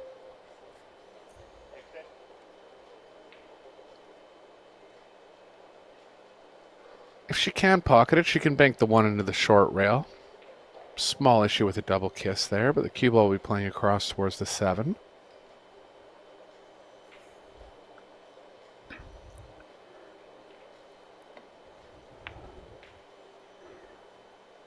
Avoided the double kiss. Nicely played.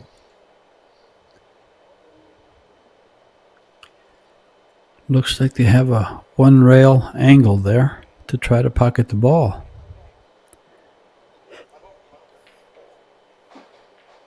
Yeah, it's at a good distance from the rail to have a chance at it. Long ways from that short rail, though. Yeah, it looks like she has to spin around the 5.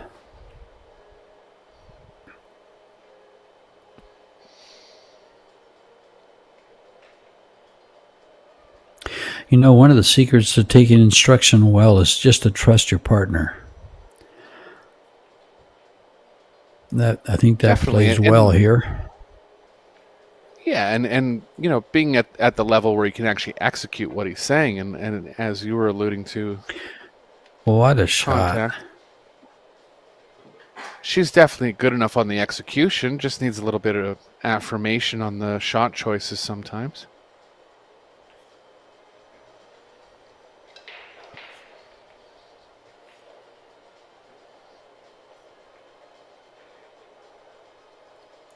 I think one of the funnier ones at an amateur level, though, is a higher level player will say something like, well, spin this ball with 3 tips of spin and go around 3 rails. And that player's never shot that shot before, right? So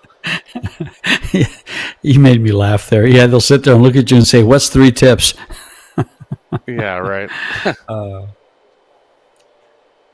Not an issue here, though. World-class players on display. 32 teams started, down to 4 now. Yeah, these two took the scenic route because they did lose a match to Han Yu and Wu Kun Lin.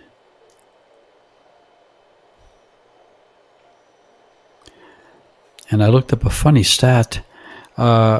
Shui and Rita have played each other in the 2023 Wisconsin Open. And Rita Cho defeated Shui Shang in 2 straight sets, but both sets went hill-hill. And there is almost a 70-point difference, 65-point difference in Fargos. So yeah, I think when I would say that. Go ahead, yeah. I was just going to say, I would say that at 708 and playing a 772, she's a little, maybe a little bit on the underrated side, as you mentioned earlier. Yeah, when I first saw her play, she was at somewhere near a 680. And I was like, I thought to myself, no, this girl's stronger than this. So she's just moving up quickly in the rankings. And as you said, able to hold neck and neck with the best players in the world.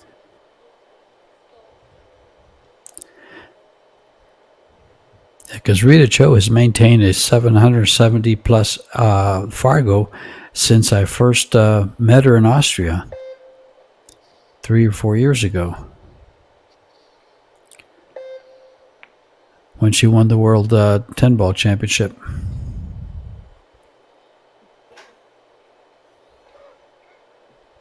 Good opening pot there from Chang.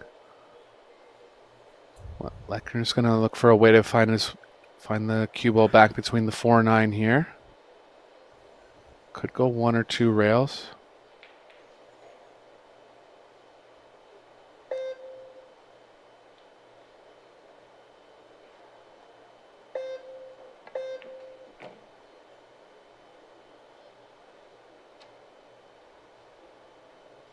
Good shot. Straight enough to hold for a straight angle on the 5.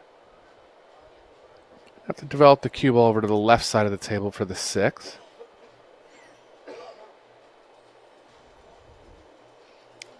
Should be okay to just finish near the 4 and take a following path up the left side.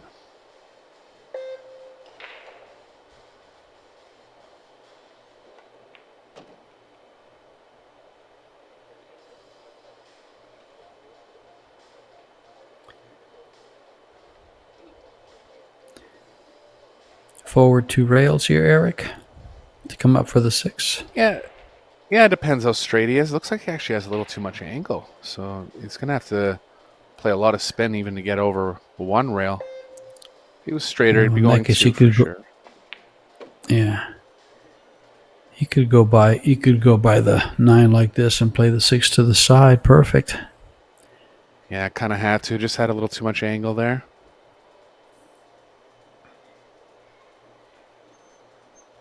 Cue ball's not traveling in an ideal position here. It's going a little bit to the left of this 7. Not quite sure what she was looking at getting the cue ball where she said, because it's tough to get it there from this position. 3 rails around, I guess. Yeah, I always thought the cue ball was going to come too far if she played it through 1 rail like that. Easy safe here for Lechner. Going to look to get full coverage. Possibly cue ball behind the 10. 8's kind of in the way of the cue ball playing on that track.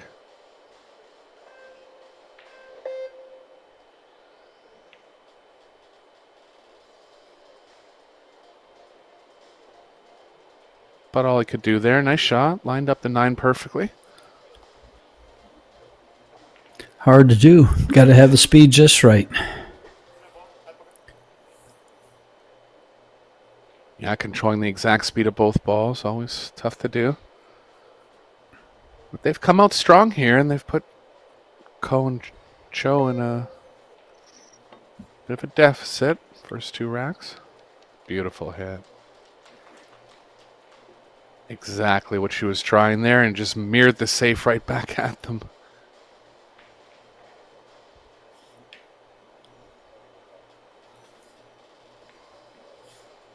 I think Chang will try the same thing going the other way. Imagine if they mirrored it up again.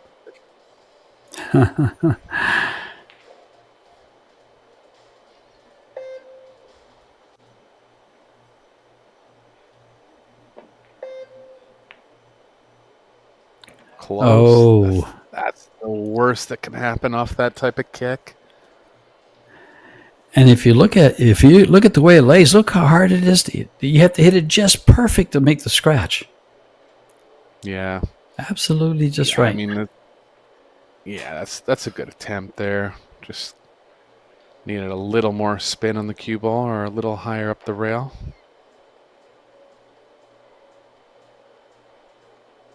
But a good save from Cho pays dividends here.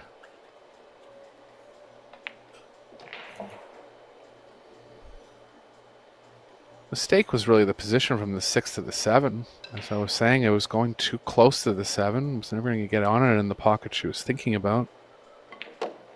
But of course, under the shot clock and having to execute quickly, there's not enough time to really walk through every exact scenario.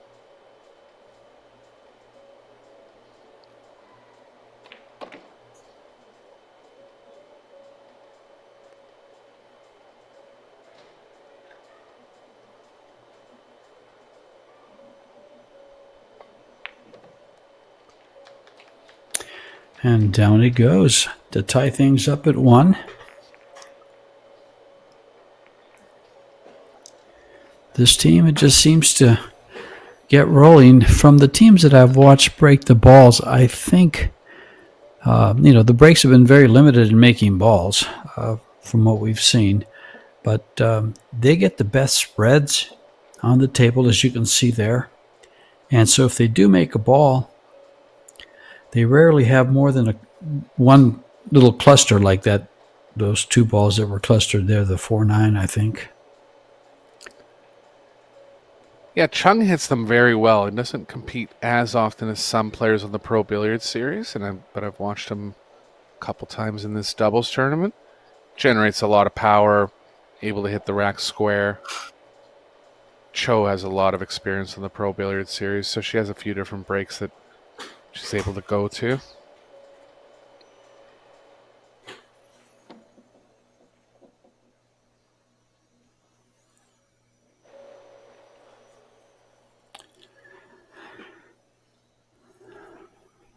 Game 3.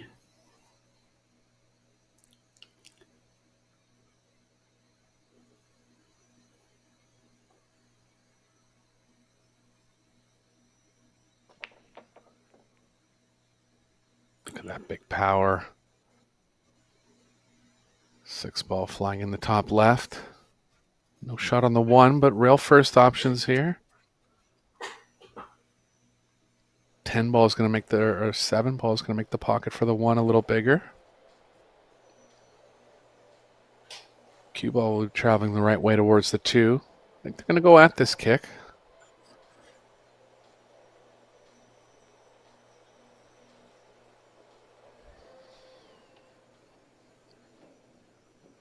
Just a little tough because it's a little too far off the rail. You got to kind of judge it decently far to the left of the 1.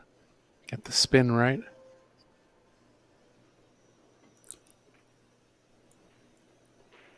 Oh, caught the 7 too thick.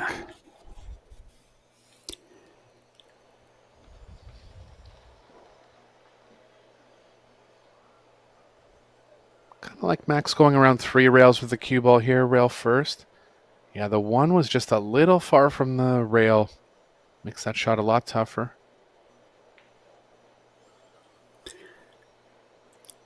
You know, these two are just coming off a big win in the quarterfinals over Christina Tkach and Fedor Gorst. They defeated them in straight sets.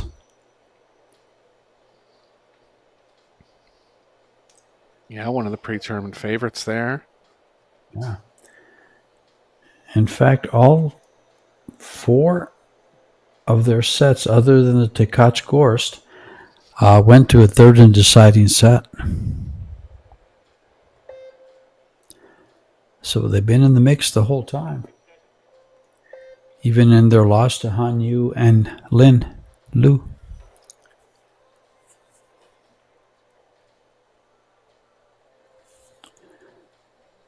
I misspoke there. It was Wu Kun Lin. Excuse me. Yeah. Hate to mess up those names. He's going to roll up on the 9. Yeah.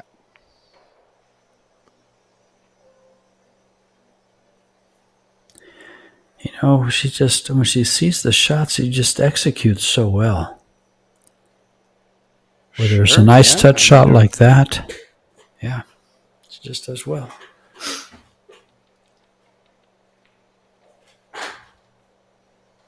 Again, initially they were thinking about playing the combo, but Max gave her some instruction there, just playing the percentages, trying to get behind the 9.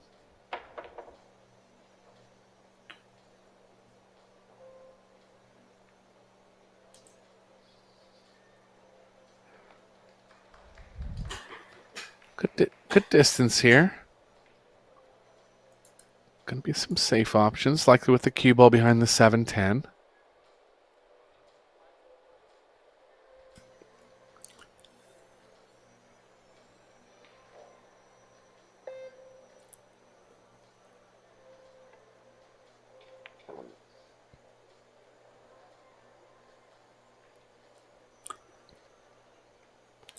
It almost leaked out. Yeah, I feel like they've covered the full ball here. Chose down on the angle, seeing if they have the left side of it. Just by the way he's motioning there, I think they do have the left side. Small swerve required. Watch out for the scratch in the side pocket here.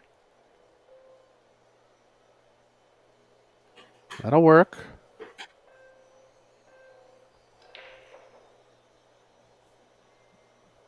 Safe behind the 7-10 will play the easiest. Got to be careful of going off in the top right corner.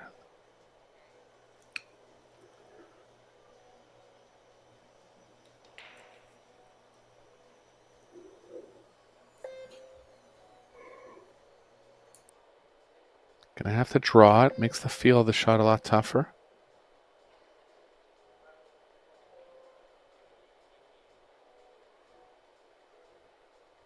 Caught the window, but good containing safe. See how aggressive Chung wants to get here. If you hit it at speed and miss the bank, you're guaranteed to leave some distance.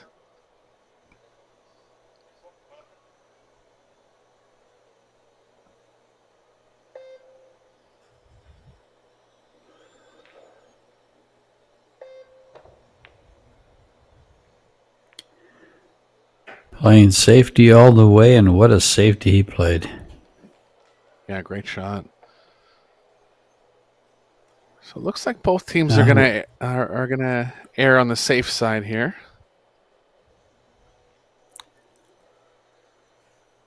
They don't want to give up one shot. Definitely.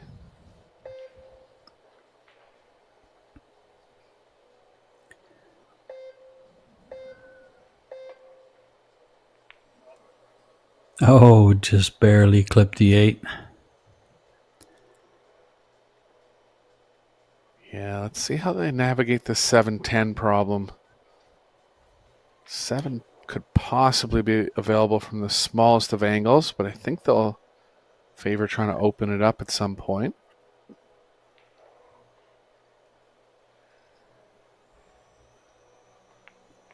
Could try it here. Kind of just nibble the 10 and slide off of the rail towards the 4. It looks like Yeah. No, I don't think he has the angle to do it.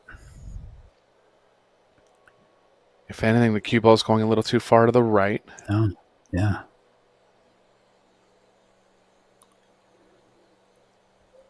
Is it possible the 7 goes, George? I mean, the 5 is right there. You do need to get it on a small angle, but I have a feeling if they didn't break it out yet, it probably goes. I think it does. As long as you don't get too far on the left side of the 10.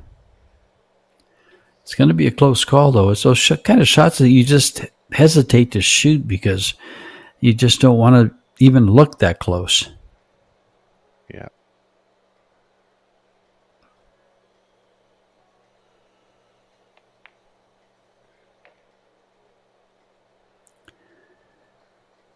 He's there. Yeah, cue ball's going to be drawing into the 10 here. Try to get enough draw action that you can kind of draw through the 10 a little bit.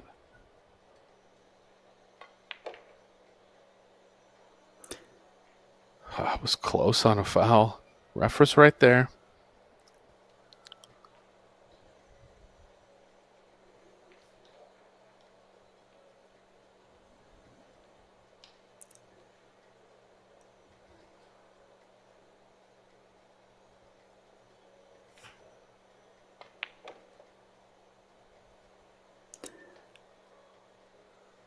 just enough to make this cut a little easier.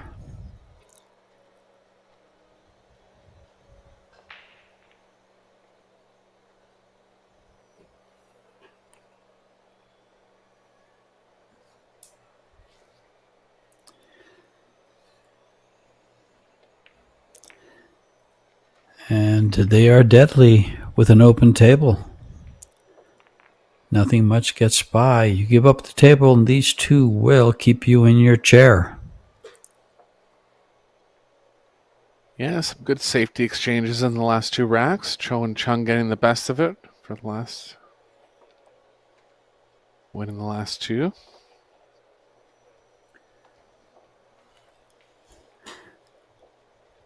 Yeah, Rita and Chung just defeated Big Ko and Weiwei 2-0 in straight sets.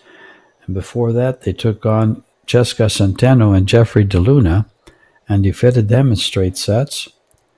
And of course, I guess Ko Ping Chung defeated both of his brothers, Ko Ping Han and Sui Yoon, straight sets. And then a Vietnamese team, fine Vietnamese team, was defeated in straight sets too. So as I mentioned earlier, they have yet to lose a set, and with the precise position play they play and the creative safeties and the whole rounded game they have, they're quite the force. Yeah, they're going to be tough to beat here.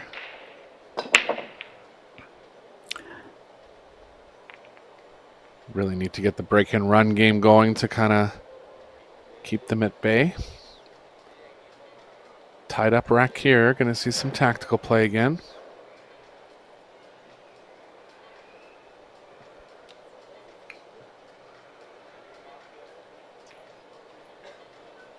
Just seeing if he has the right edge of the one.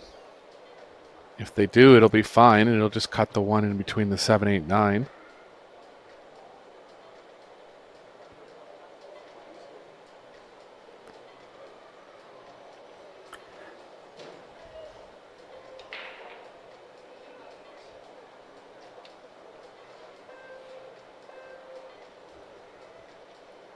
Best kick safe over bringing the cue ball towards the 2-3. Distance on the 1 will be stopped by the 7, so he's going to just have to be behind the shot to know if he has the angle or not. Nice shot. Got the rail. And another safety coming up. Yeah, good attempt there, but pretty high percentage safe coming up from Chung here. Just looking at ways to get them in a real bad spot with the cue ball.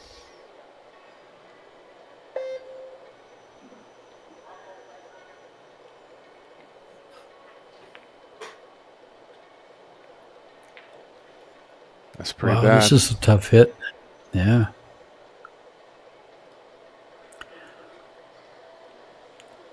He's got to go to the head rail, side rail, between the 8 and the rail, and catch the 1 ball. Yeah, there's a 2 rail option over by the top right corner. Is there? 6 is kind of in that path. I think he's saying just tie a ball up. Just hit's too tough. Yeah, but with the balls tied up like this, we might see a 3 foul. Definitely will. Gonna be looking to play the 1 near another stack of balls where the 3rd safe is as easy as possible. Likely the 1 near the 2-3.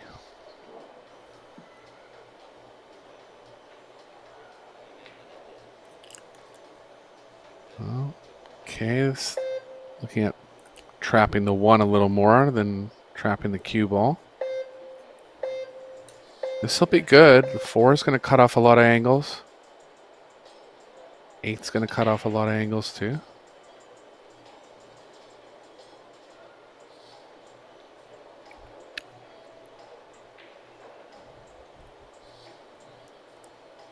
Yeah, this is going to bury the 1 ball.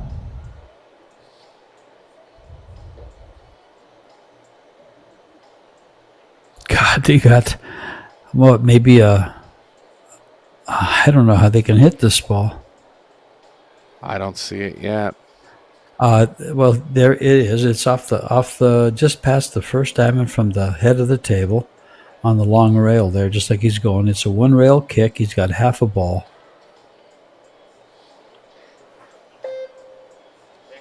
If that. He's got to come right past the 5. Yeah, it's tough to get the cue ball wide enough Yeah. going that way, but That's all I can see. oh yeah, they're definitely in a bad spot here, and not one of those spots where you can just tie something up to get your way out of it because they're already on one foul. I just make sure to break it open so as not to make it easy to get the third foul. Oh, there's no way I would have just kicked at it. Yeah, I'd have made sure I was into that stack somehow, some way, with speed.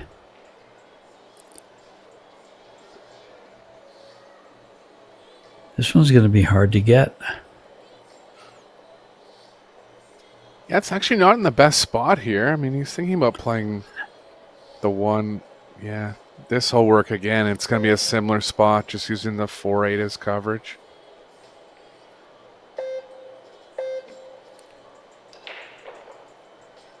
Good speed. Almost went off in the corner, but he's okay. Jump kick. Again, faced with the what? Jump kick. I was thinking off the short rail. It's too tough. Have to play some left spin. Just got the right long rail here, but only half the ball to hit. Big spot in the first set right here.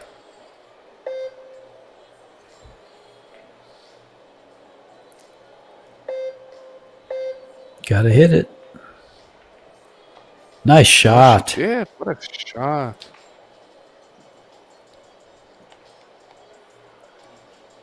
Escapes a couple real bad traps there from Chung and Cho. Little half smile. Just kind of walked away with confidence there, but that was a great shot. That was kind of the same shot that Max had coming across the first time. But it had to have spin. Look at this. Well, the rack's opened up a little bit now, but extremely tough to get back towards the 2. I wonder if they'd ever get so aggressive that they try to cross bank the 1 into the 10.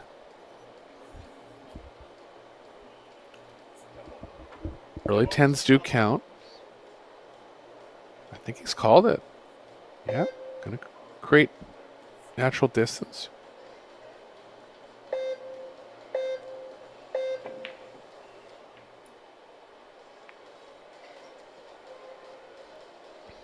Good try. I think he also had a shot at it with the cue ball. With a little draw. Sure. Yeah, he did.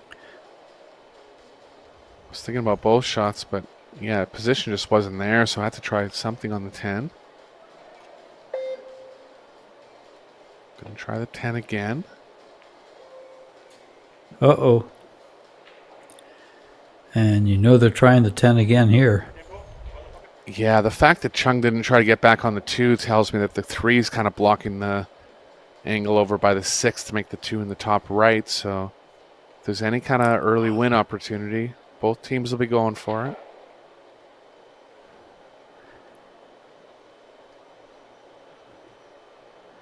She's going for the combo, it looks like.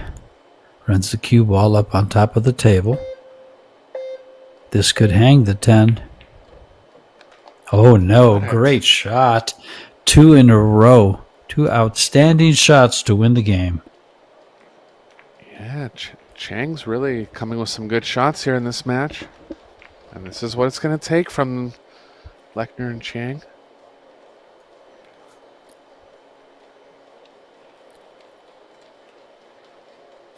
Both wins made on early 10s. Both wins made by the 110.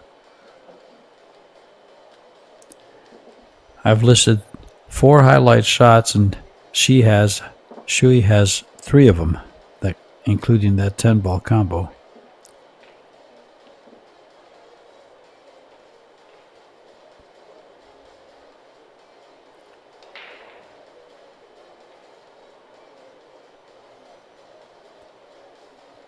Now, one of the surprises for me, anyway, is Soa and Robbie Capito defeated Han Yu and Wu Kun Lin.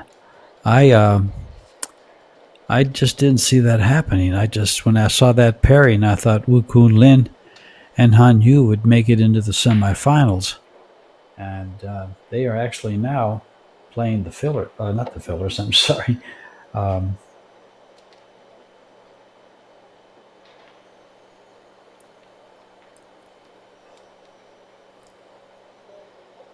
I think they are because the fillers. Yeah, they are playing the fillers. They're playing the fillers. Yes, yeah, they are.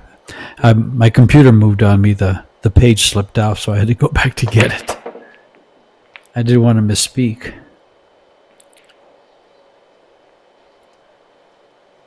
9-ball down for Lechner. Lots of traffic over on the left side of the table, but they'll have first shot at safe here. Looking at playing the 7 in line with the 1 in line with the 7, and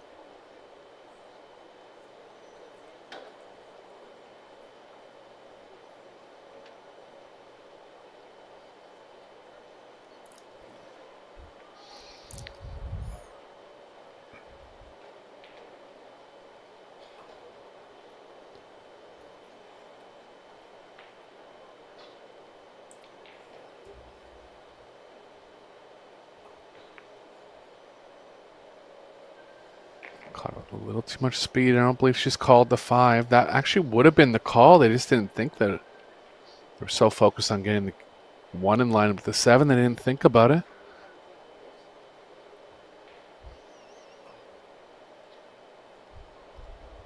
It's funny in 10-ball, if there's ever a chance for anything to go in, you have to call it. But if your mind is not about making that ball, you just can even the best players in the world can forget sometimes.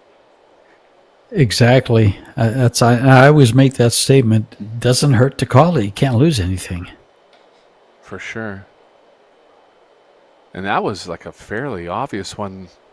She was trying to hit it lighter, and they just thought it would never get to the pocket. But if anything ever has a chance to go in, you got to call it, because they would have been the first ones playing safe there.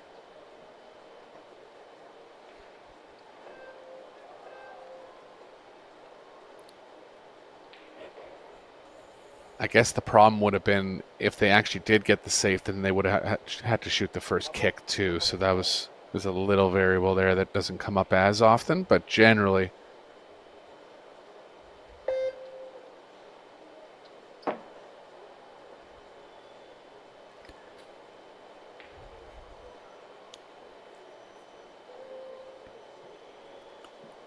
Shot from Chung. Long distance jump here for Chang. She's made some great shots in this set so far. See if she can come with another one here.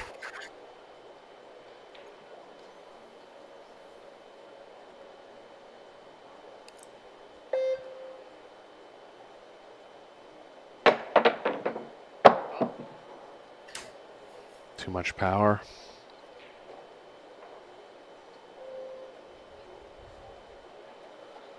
Looks like the 1 goes in the side of the corner. Has close to the 10, but actually has 3 pockets for it.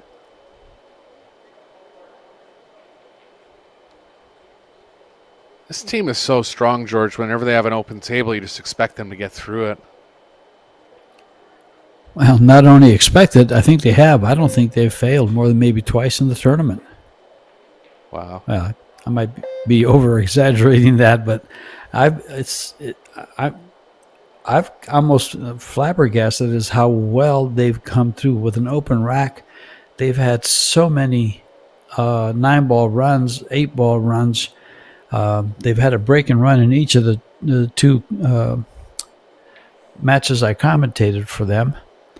And so Yeah, they've been very consistent.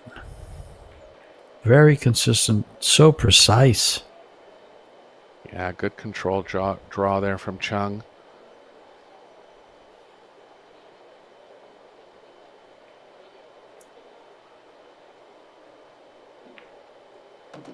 He'll be looking for his second World 10-ball title. Men's World 10-ball kicking off tomorrow.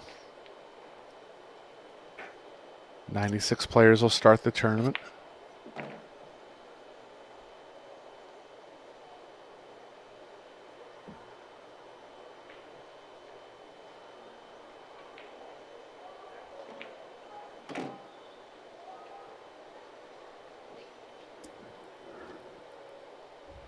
Yeah, one of the great things about the upcoming 10-ball tournament, World Championship, is all but one of the World 10-ball champions since 2008 will be present and playing in this tournament.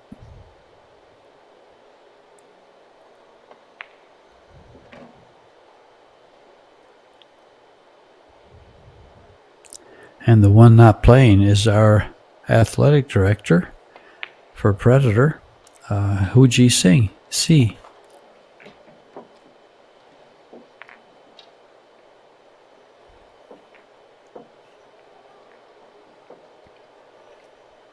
Another strong out there from Chung and Cho. See if they can get a timely break and run going here. Believe it'll be Cho's break.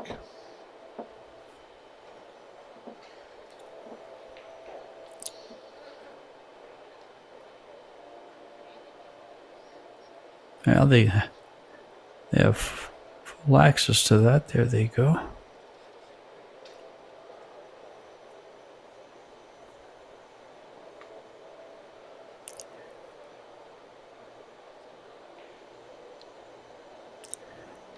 You know, it's funny, I'm watching this replay of the previous rack, and I was about to start calling the shots. I'm getting a little tired, I think.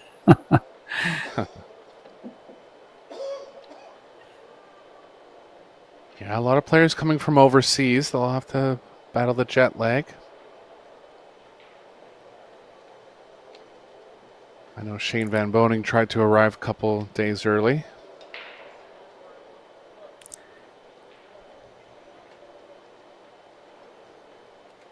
Well, the good thing is that for the next tournament coming up here, October 7th through the 13th, all these players are already in the area, and they won't have any jet lag for the World 8-ball and for the World doubles. Yeah, there's a tournament in Qatar in between, so a lot of players that came over for this tournament will just stay in Asia for the month.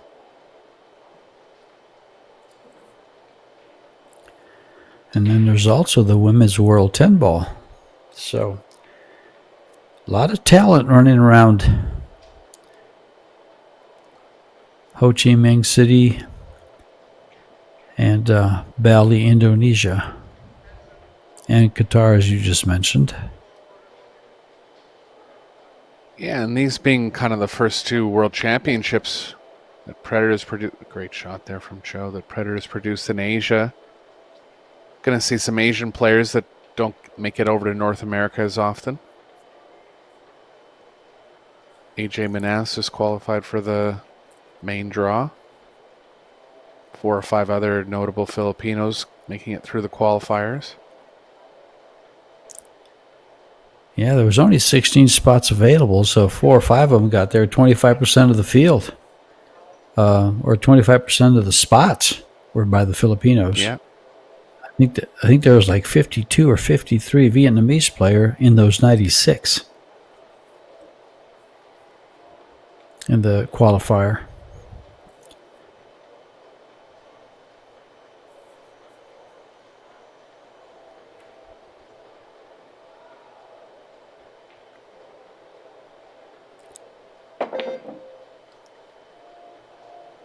This ball elevated.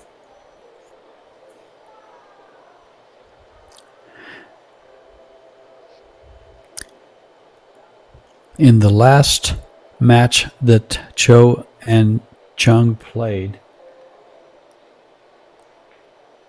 they set up some stats at the end for us, and they only had 2 misses in the entire match.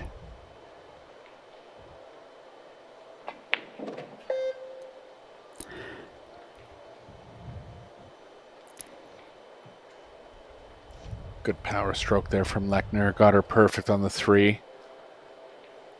Just play over for the 5 in the long pocket. 7's going to be kind of in the way of the most obvious path towards the 6, but they should find a way around it.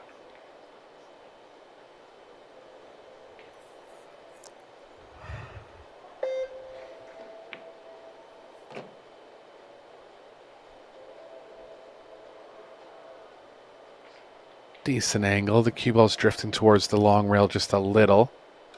That's why he's so close down on the angle. He could leave her close to the rail because there's not much to do for a position on the 7.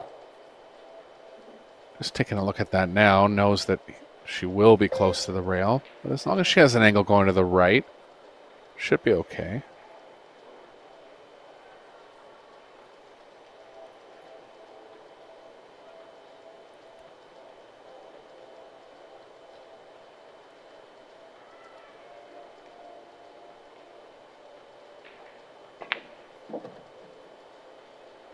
Wow, he really didn't want to leave her on the rail there. And he didn't. Great shot. That Bit was risky. a good shot. There. Just shows that, you really don't want to be on the rail ever. Importance of not being on the rail.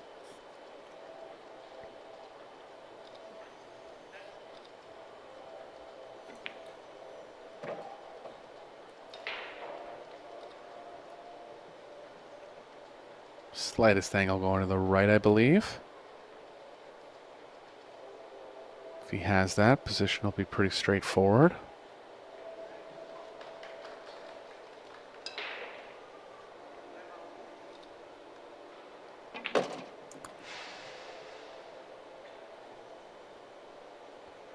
Looking good to make it hill here, and they'll be breaking in rack number 7.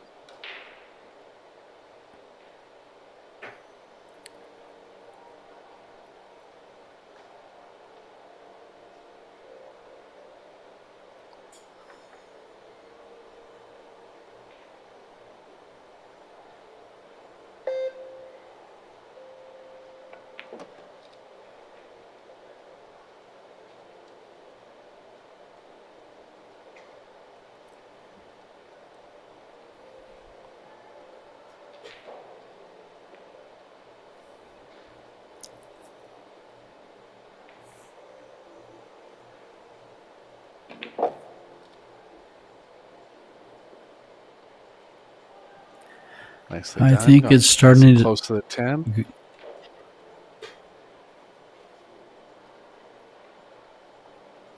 Go ahead, George. I was just going to say, I think it's starting to sink into Cho and Chung that they've got some strong competition here, and they're on the verge of possibly losing their first set of the tournament. Yeah, a couple early 10s, but they've hung in with Yeah. their opponents. Both players playing well. Well, they're breaking, and they're at Hill. So if they can mimic the very first opening break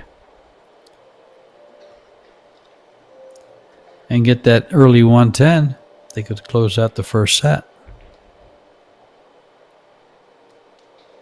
There it is, just a replay of the first Yeah, there it is. break there. Well, nice match recap for you here, going into the hill game.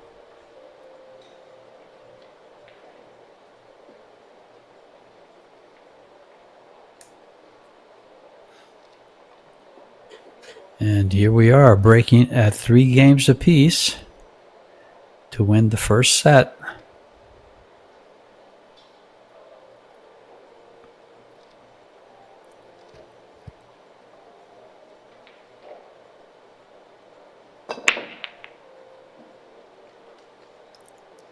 Went for the cut break. 10 got near the pocket. Not quite in a spot where they're going to combo it, but there's a shot on the 1. Maybe the 4-10, George, just because of where the 3's lying.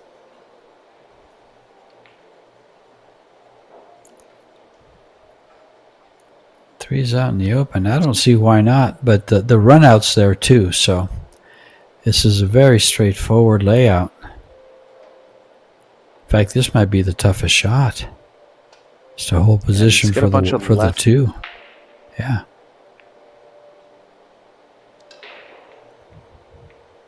Yeah, and that shot's never going He to was grab able- as much because it's new cloth, but he did hold it up.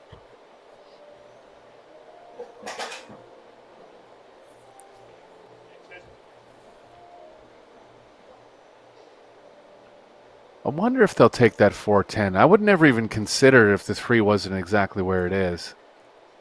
But it's on a line where you're going to be attacking the exact angle you want on the combo if you get straight on the 3. And like you just mentioned, they're going to have very, very nice position on the 4, more than likely, if they get good angle on the 3 here.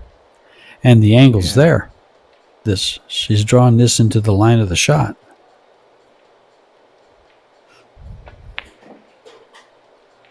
Oh, he hit it well. Just caught one of the points on the way in, and at that speed, it's not always going to take the ball, but got a roll. See if Chung can come up with a big hit here. Go with the kick here. I think this is high percentage.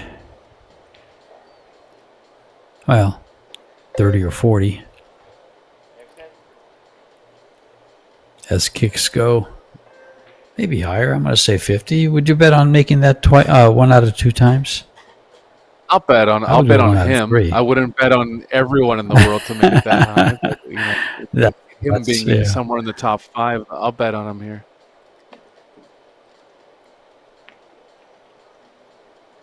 Hit it well, but just not the right angle. Pay up. Got safe though. Yeah, right. Yeah, I think 1 out of 3 or 1 out of 2. I don't think I'd bet shot for shot.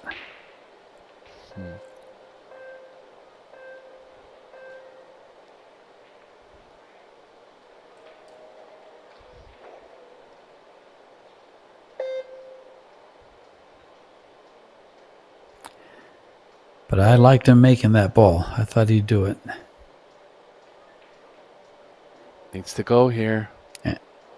It's gonna be a swerve.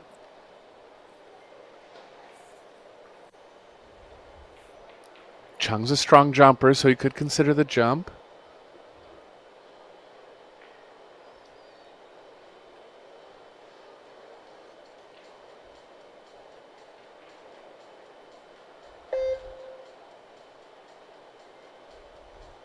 It's actually Cho to shoot here. Just backed off.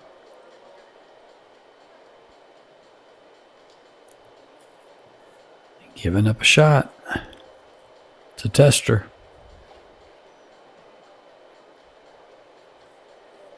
Yeah, I mean, if they want to go for the win, they can try the carom.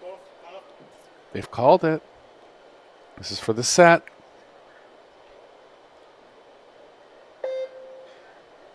I think this is a smart move to play the 10 ball here, because they're not guaranteed to make on the 2, even though she made it. But they had to call one or the other. But not being guaranteed a shot, I would gamble on making the 10, because look what she left. Yeah, I like the call there. And she wasn't trying to make it. She was trying to play the 2 short of the corner pocket and kind of bank it near the 7. But interesting developments here in the Hill game. Long pocketing for Chung.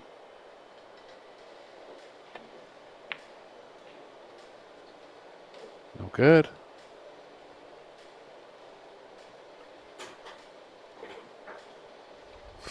Landed 50-yard line here. Kind of a scratch going into both pockets.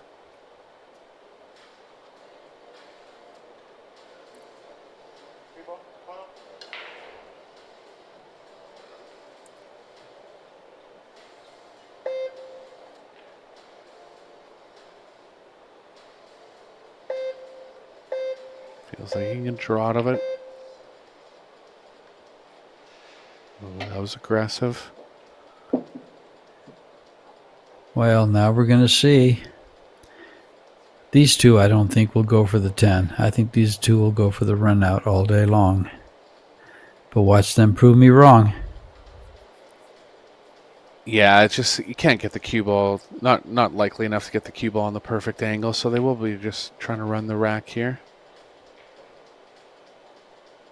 Well, they had it. Chang and Lechner had the chance.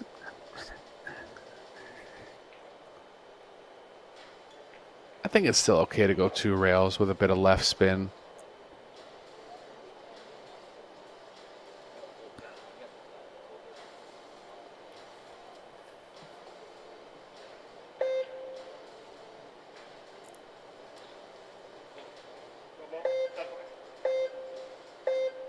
Looks like he's drawing just past the, yeah. Perfect. Yeah, nicely played. And look how simple the shot on the 5 is to get great position for the 7, to go to the 7 from the 6. Yeah, only issue here is it might be a little too straight, so she might have to draw straight back to the long rail. Or even, yeah, it's just you can't really just punch over. Had to create something there. Good shot. Looking to keep their undefeated set streak alive here. Stretching right over the 7. Got to be careful. Referee right on the call. Nice shot.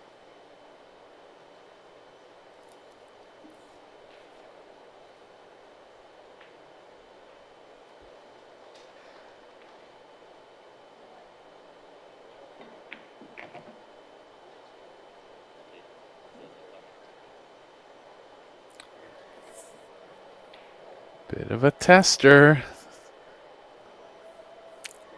Yes, it is. Chung's been in many high-pressure situations. Always. Shot. Smooth as silk.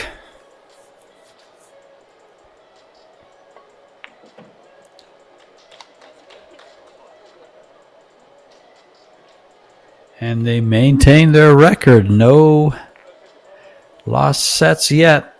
It's going to have to happen in this next one, or they move right into the final. And we'll meet either the Killer Fillers or Robbie Capito and Soa Soa.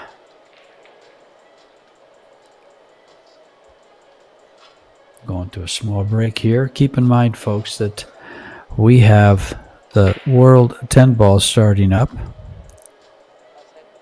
96 players from all around the world vying for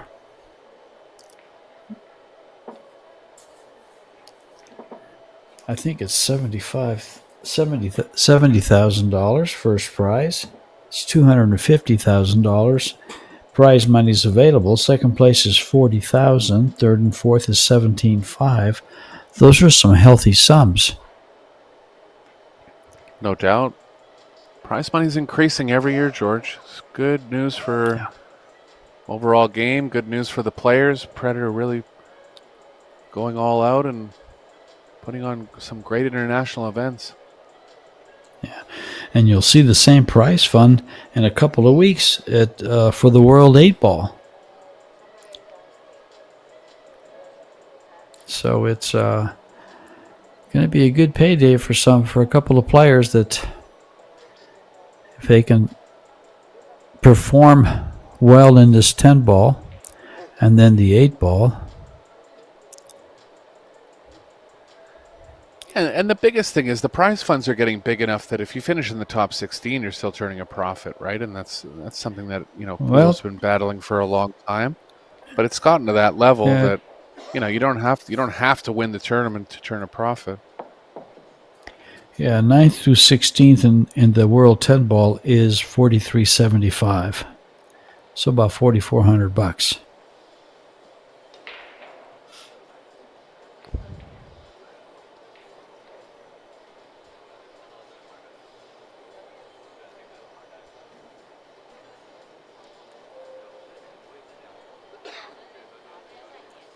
Yeah, box billiards a big part of getting this event going in Vietnam.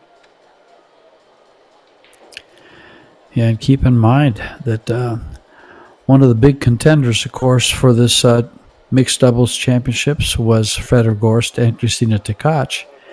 And Chiang and Lechner defeated them in straight sets. Yeah, Christina looked a little under the weather in the match that I saw her play, coughing a couple times. You could see it on her face. She was a little drained. Federer was sick last week in China, so hopefully both of them are able to recover in time for the singles events.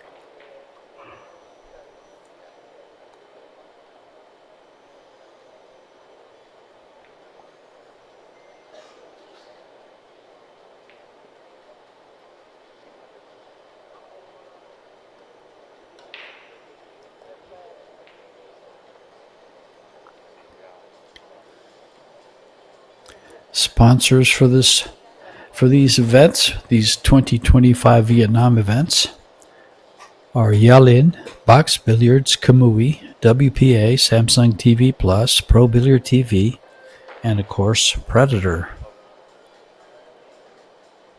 Predator brings in the Predator Arc tables, the arena lights, the Arcadia cloth. All the tables are covered with brand new cloth at the start of the tournament.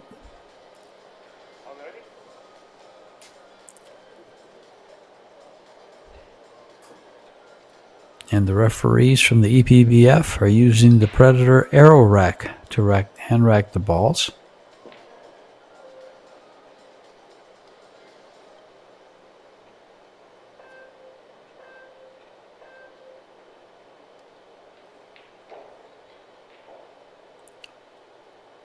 Cho to kick it off here in set number 2.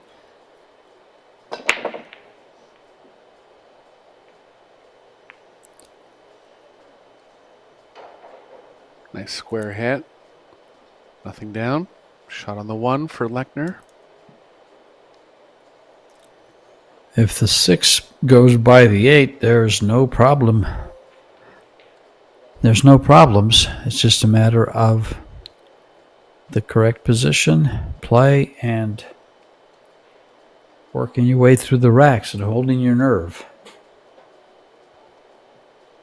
Yeah, if it doesn't, the cue ball can play close to the 6, but you won't have any position on the 2, so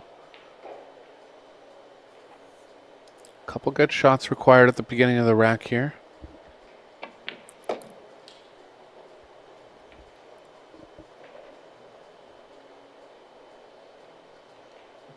Nicely played.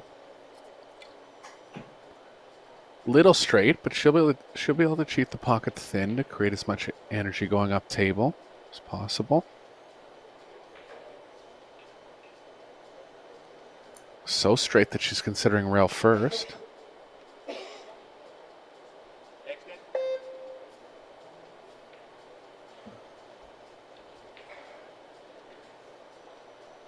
I mean, even cheating the pocket thinly, you have to kind of stun the ball.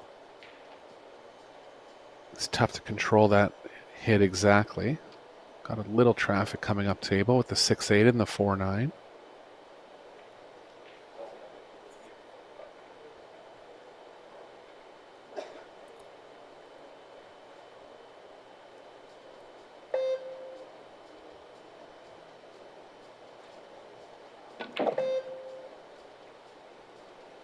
Nice shot. That was tougher than it looked there. Still a little straight, but they'll be happy to have an offensive shot on the 3 here.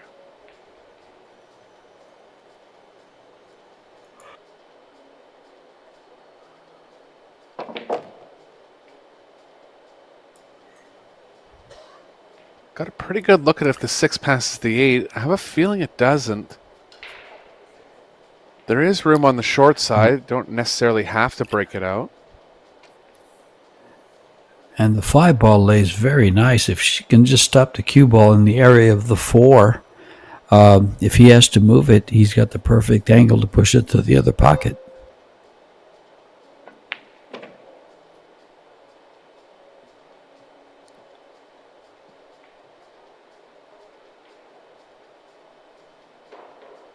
He's actually having a second look if it pockets.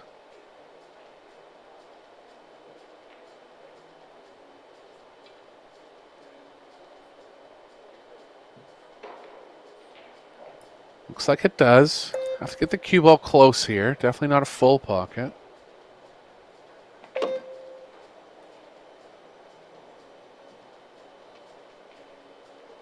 The shot could be missed, George. You know, if you're not looking right down the line of where you need to target the pocket, it's tougher than you think. Cheng's played well so far.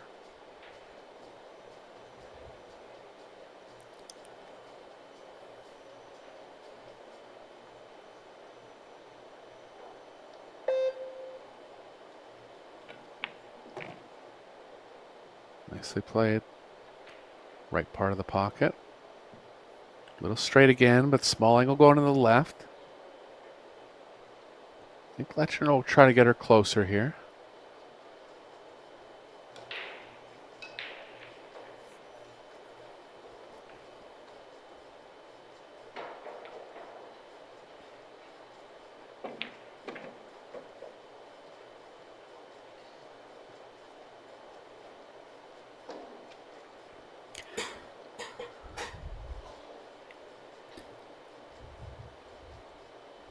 Strong response here from Chang and Lechner after a bit of adversity in the first set. Reclaiming the lead in the first game here, likely.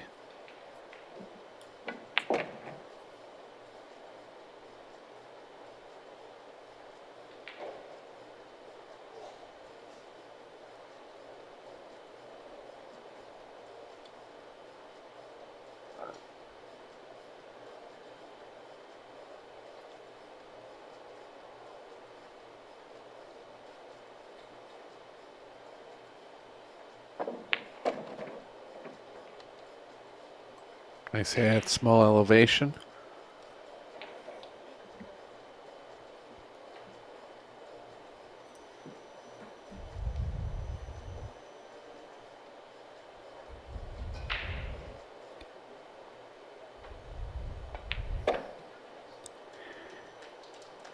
And they opened the second set just like they did the first set, with winning the first game.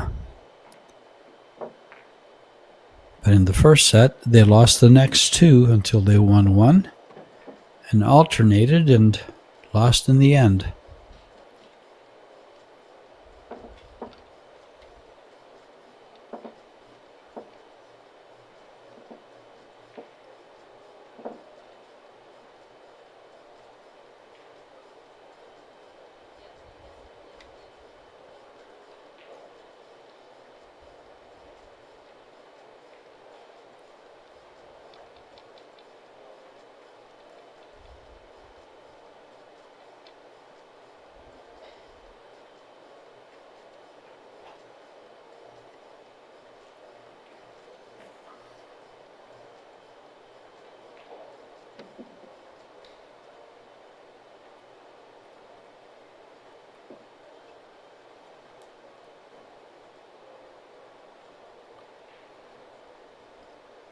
Lechner has big power on the break.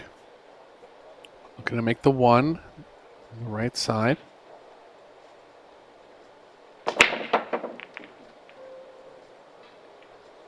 Jam the 8 in the right side.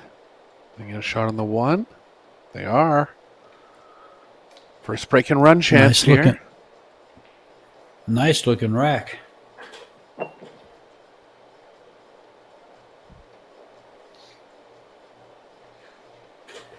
Spread out real well. And as you just mentioned, very inviting for a break and run.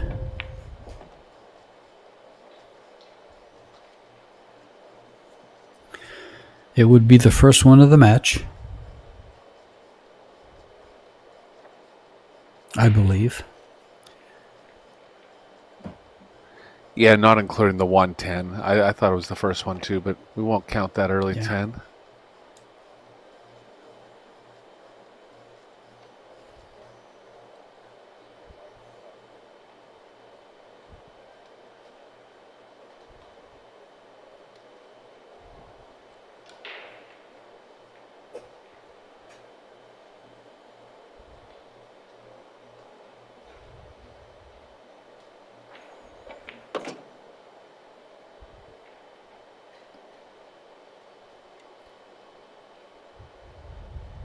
Can get straight enough on the 5 here. There's going to be a little bit of distance between the cue ball and the 5. I'd favor the straight side of it. It might be moving to the left just or the right just a little bit.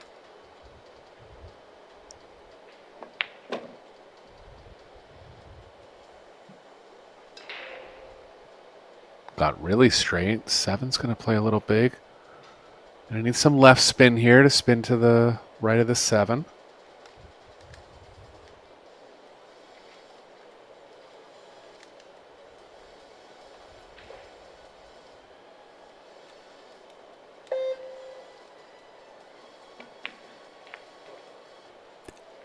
Oh. That was a bit of a surprise. I didn't want to say it before she shot it, but I will say this. I've seen more balls missed in the side pockets than I've ever seen in a Pro Billiard Series event before. I think we called the same match, Eric. Sorry, but Max missed a few of them in the same match. I think it was 2 or 3 of them in one of his matches that we commentated. Yeah, all players really. They've tightened up the sides on these arc tables, no doubt. What it really is the shelf is a little shorter. Yeah, you can see the overhead here. The shelf is a little bit shorter now. So when the shelf becomes short in the side pockets, it's really underrated tight. Not saying this in a bad way either. I mean, these players should be on tight equipment. But I think it's just, getting used to the feel of these arc tables a little bit.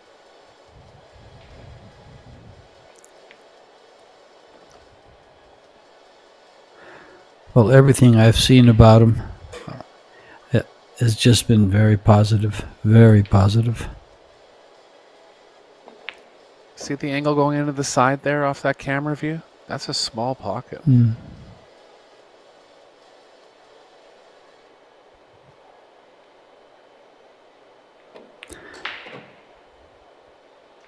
If you look at the side pockets, now that you mentioned that, and look at the corners, they all seem to be 4 1/4. Even the side pockets, I think they're 4 3/4 though. Yeah, usually I remember looking at the sides specs. will be a little bit bigger than the. Yeah, usually the sides will be a little bit bigger than the corners, but it's just the shelf is shorter, so there's not as much room at the top of the pocket, and that can be deceiving sometimes.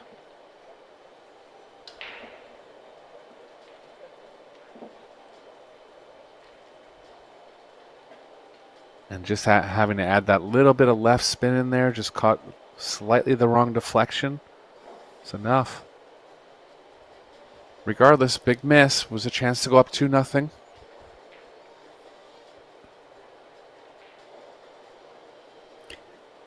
Killed the mood, as you can see.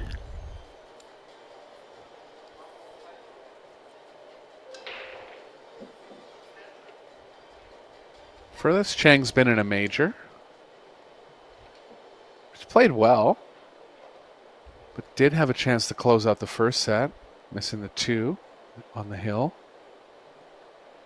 Just very slight misses.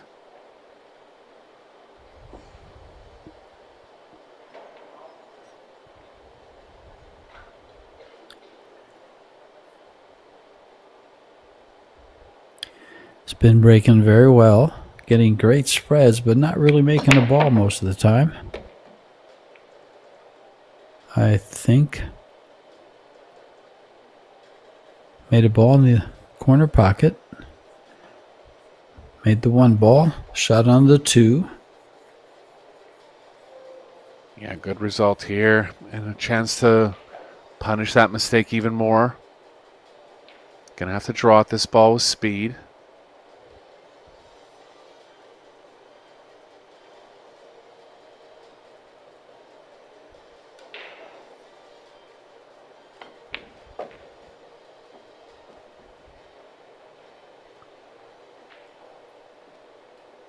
Wow, 6 to this the looks 7's really gonna be the good. toughest. Yeah, just the 6 to the 7. Gonna have to come back over cross table. 5's right in line with where they need to be on the 6. So likely just looking for a draw angle back, straight across.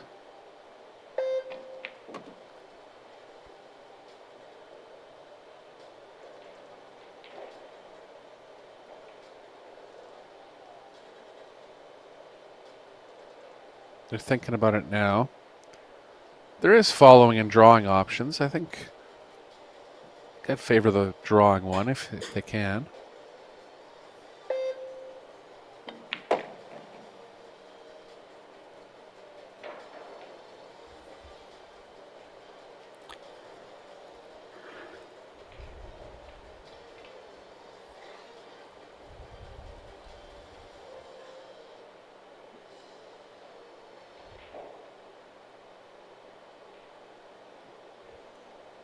Just get close to it here. Make your position feel a little easier.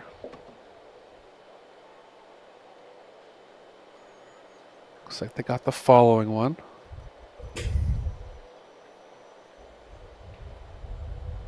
It's kind of in between, George. Just following through a little Yeah. too much and it's drawing to the right a little too much.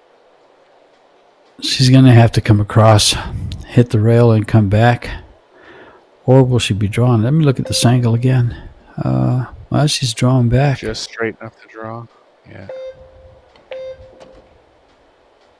Good hit. And not enough. Under drew it though.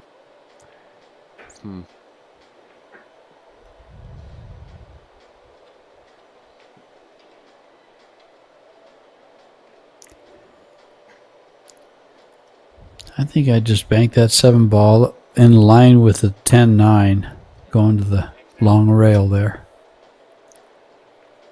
It lays pretty nice Not for bad. it.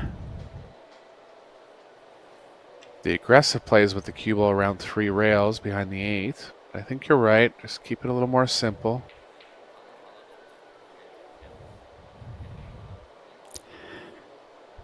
Problem with the shot, just slowly banking it as the cue ball goes to that corner pocket.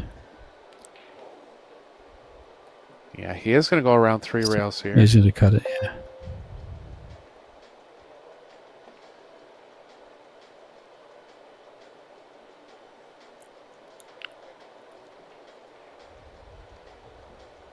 Just short on pace with the speed. See how aggressive, it depends who's shooting here. Yeah, let's see how aggressive Lechner wants to get. Pretty high percentage safe, but I think, yeah, the way he's lining up, he's going to go at this ball.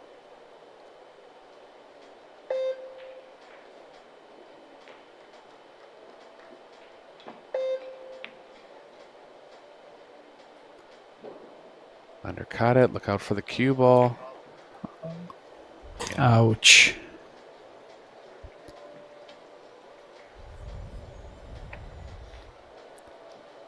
A couple missed chances from Chang and Lechner here.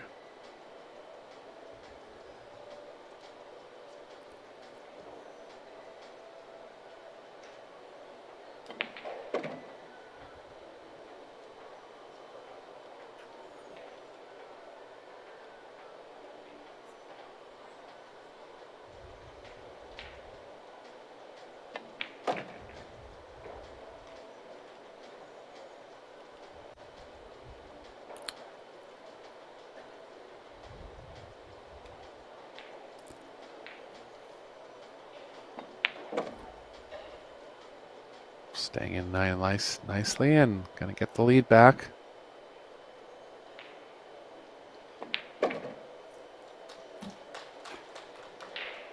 2 games away from moving into the final. Lechner and Chang must overcome this lead and win this set to force the third set.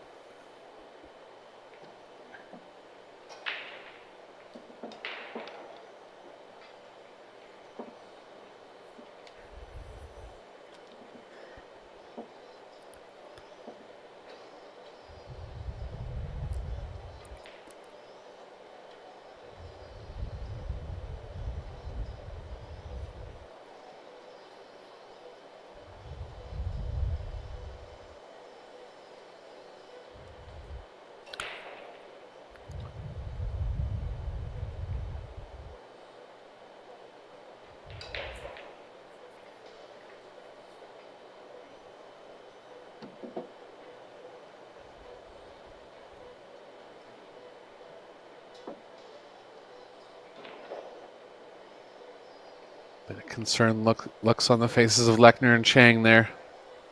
They know they're going to have to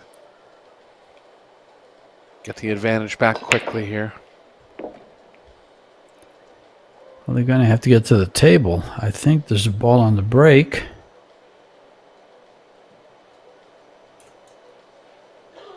Three ball went in the corner pocket. Yeah, looks like they're pretty blocked by the 6 here. Possibly if they have the right edge of the 1, it's actually cutting towards the pocket. A tough position on the 2.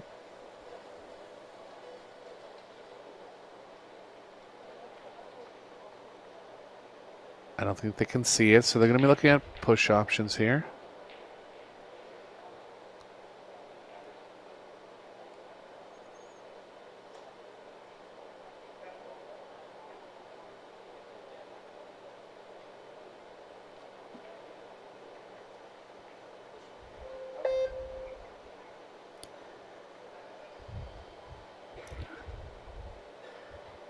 Pushing to the window between the 2-6. Looks like they left the left edge. Safe will be to play the cue ball onto the 4 here. Might not have left the left edge. Look at this. Gonna have to jump at this.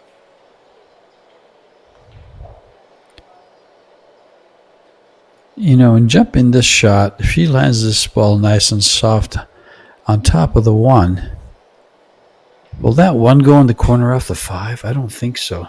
It's going to... Yeah, if anything, it's leading towards the short rail a little more, but it's possible. Yeah. Close. No. So, chance for Chang and Lechner here. I think the position's too tough on the 2. I don't mind just drawing up the short rail and then playing safe behind the 4 with the cue ball. That's what they're looking at.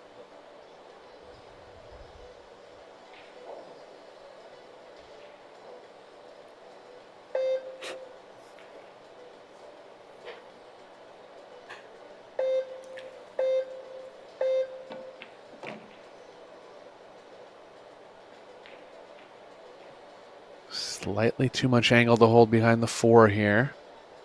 Can still hold behind the 6 if he wants.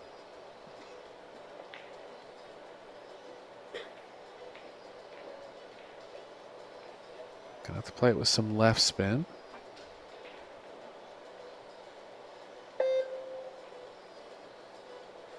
Can go up this way as well.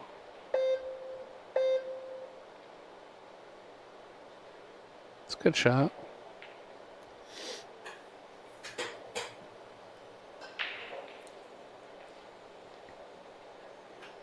Like Not too hard to hit. 2 here, George. Yeah. Yeah, just roll onto up to it nice and soft. Yeah, just roll up to it.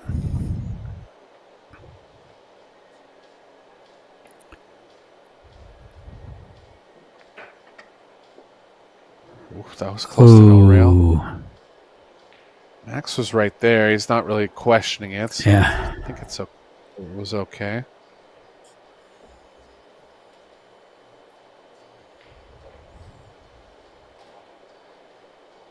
Looking to get them in an even worse spot here now.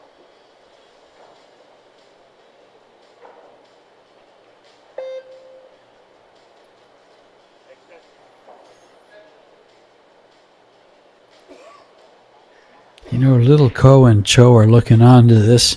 I mean, they are really engaged here. They don't want to lose a game, much less a set. They know if they get this game, they're big favorites to win the match. I think Chang's got to go thinner at this ball. Yeah, Max just told her, just make sure you hit the two thin enough that it stays behind the 4. Good shot. It's not frozen to the rail. That'll help a little bit. Doesn't look like there's enough room between the 4 and the rail to really play the 2 past it. But could go 2 rails and kind of cut the 2 up the rail a little. Oh, look, she has the right edge, George. Yeah, bring the cue ball around 3 rails.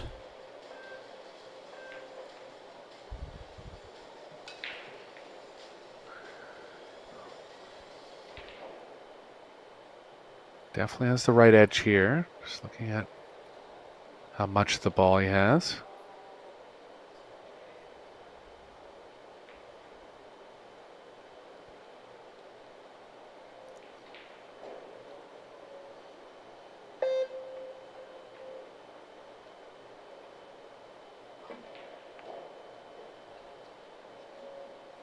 This might have too much speed. Oh, It does. it does. Tough combo coming up.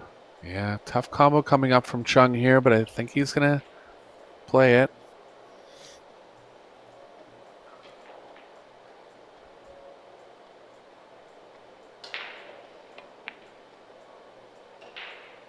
Safer play there.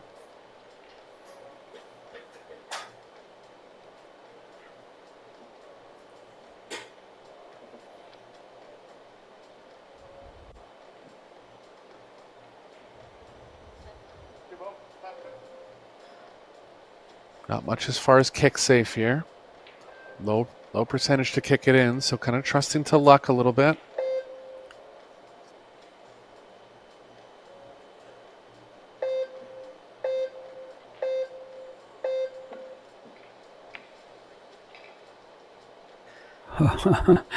Not far off.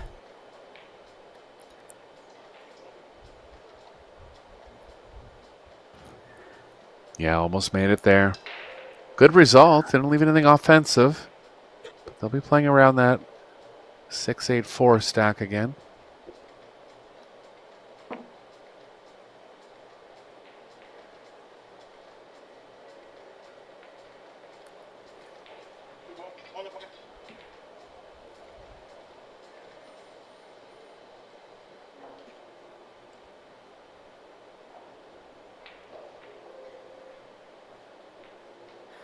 Long distance jump.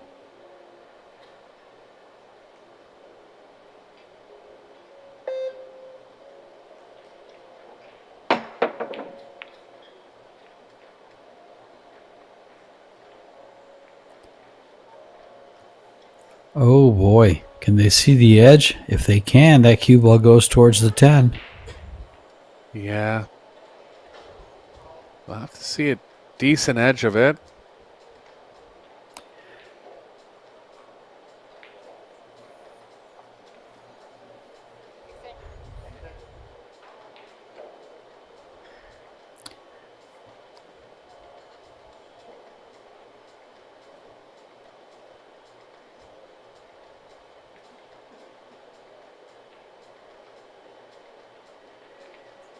Didn't see a call on the 10, George, did you?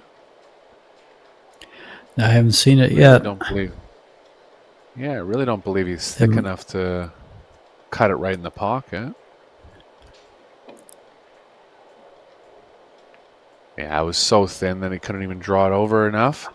I got a roll here, but makeable jump coming up.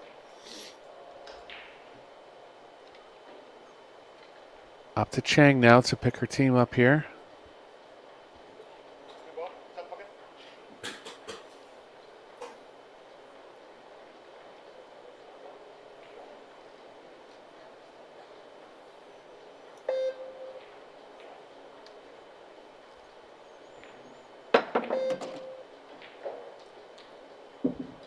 shot, but lost the cue ball.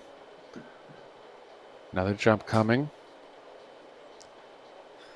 I think it'll be a distance jump. I think the bank's lying a little long.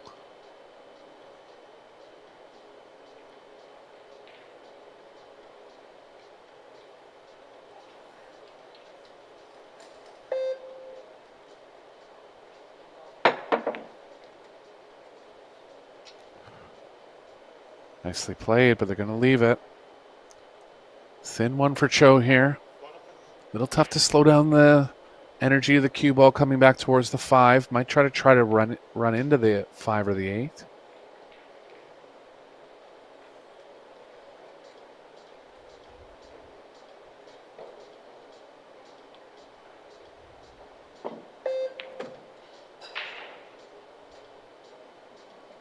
It's a good shot.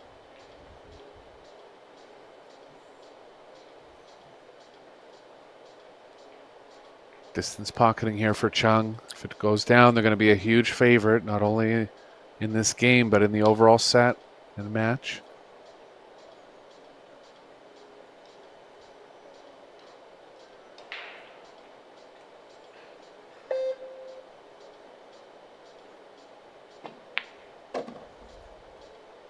Heart of the pocket. Beautifully played. Can she avoid the 10 ball here?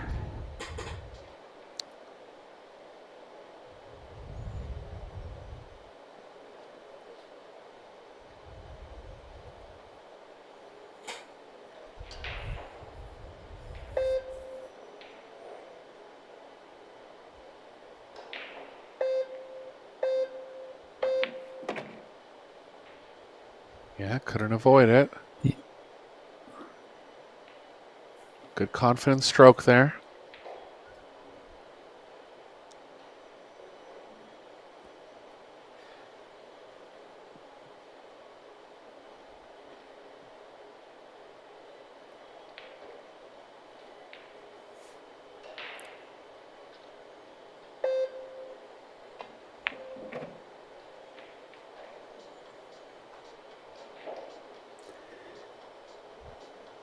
These 3 balls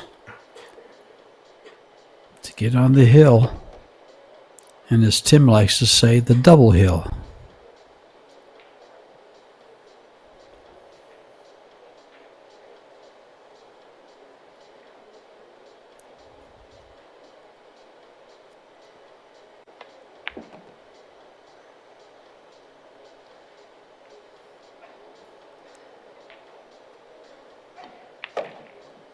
Yeah, this team's going to be tough to beat. Had a little adversity thrown at them in the first set with those 2 early 10s. Did all they could to still get the set win. Did pull it out. And they just look real confident whenever they get a chance. Capable of playing safe and locking the other team up.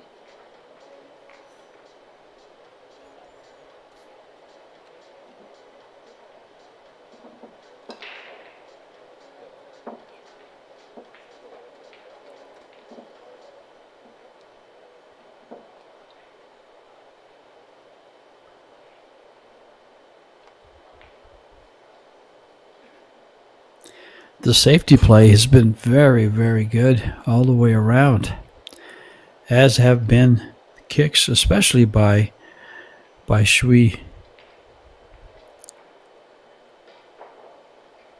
Yeah, you really need your full game on display if you're going to do well in one of these Pro Billiard Series events. Sure. Breaking runs at a premium. Playing 10 ball too, so lots of kicking and lots of safes. And I think right behind Rita Cho is their younger sister that played, is Chia Cho. She's played with Ryan Zhu, who was runner-up to Joshua Filler in the World 8-Ball Tournament. Yeah, Mark was mentioning that she was in the tournament. I didn't know that she even had a sibling that played. But look for her to be a force in the future. Yeah, I kind of picked it out when I saw her warming up, and then Cho Che-Yu was sitting right behind her, and then I saw they kind of look alike. I said, that's got to be her younger sister. Mm-hmm.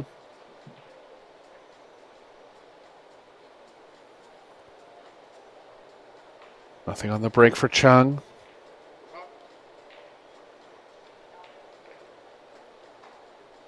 Push options here for Lechner. Looking at leaving the right side of the one.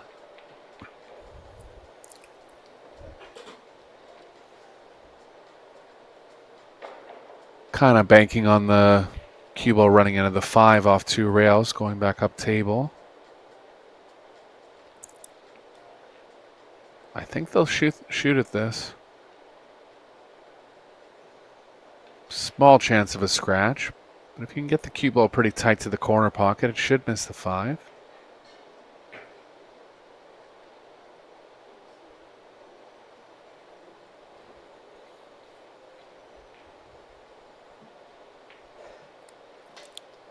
Gave it back. Got to play a little bit of right spin to kind of avoid the 5. Got to judge the swerve off the rail here.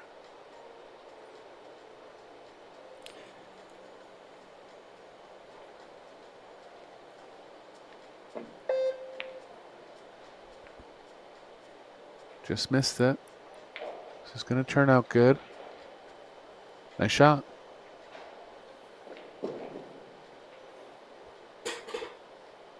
I would have favored taking that one on, but still made Lechner execute a nice shot there. Yeah, you just cut it real thin. You have a good chance of making it.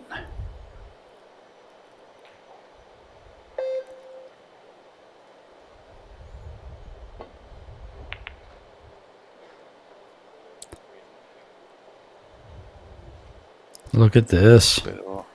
Yeah, caught a roll there.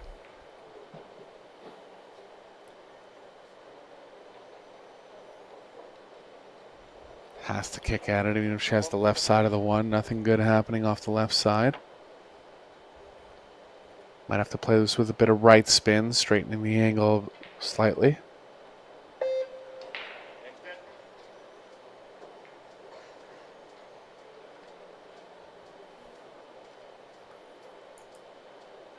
She's been in a couple of these spots and looks like she has some kind of kicking system.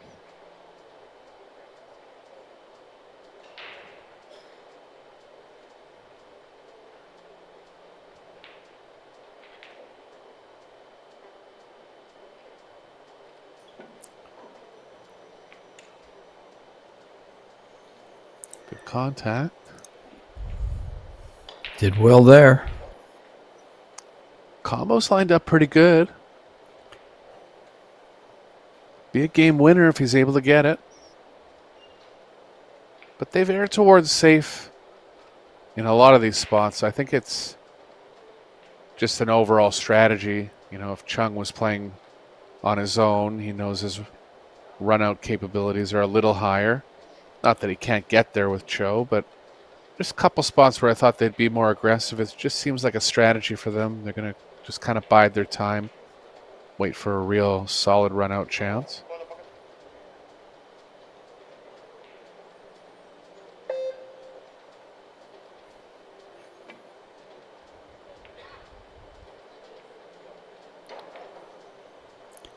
Again, doesn't leave anything really easy unless you choose to take this bank on. I think she should. I agree. Wow, they're playing real safe. Like I at think some I point said you want this. to get your... Go ahead. Yeah. Go ahead, Eric. Go ahead. I was just going to say, at some point you want to give yourself a chance to get over the line too, right? It's like, yeah, I understand that the safe was pretty high percentage there. It didn't work out this time. But, you know, if you make that bank, you're a favorite to run the rack.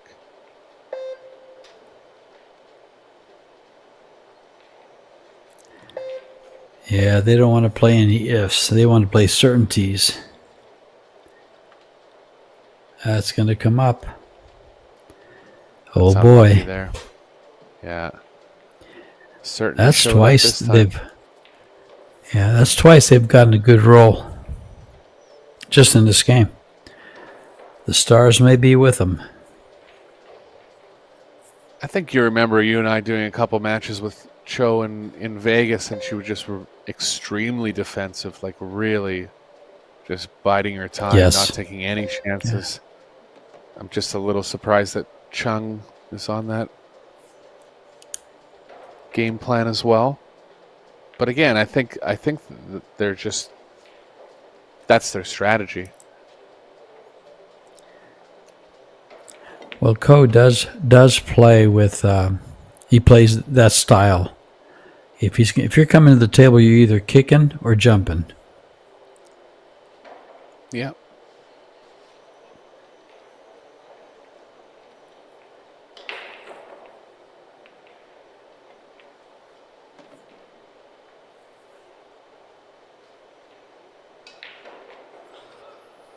Bit of work from the 6 to the 7.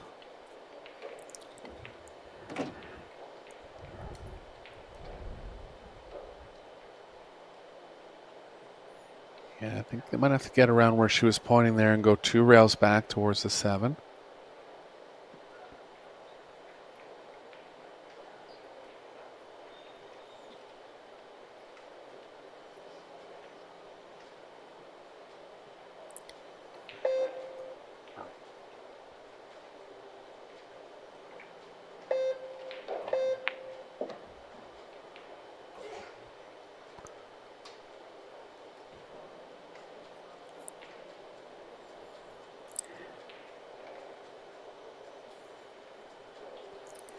Just Going a 2 little rails thick for for this position. 2-rail shot.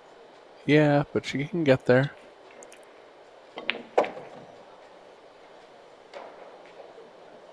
Great shot.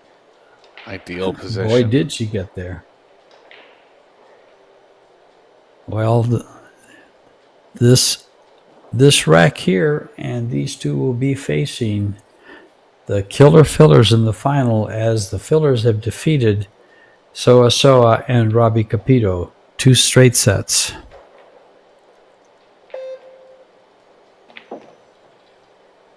Yeah, it's going to be a great match. That'll be coming up at 4:30 local time.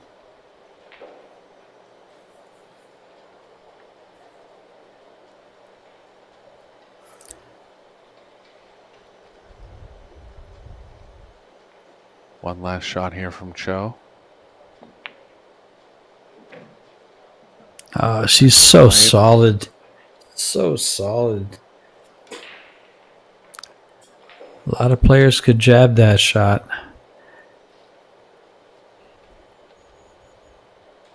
Yeah, just two world-class players teaming up here.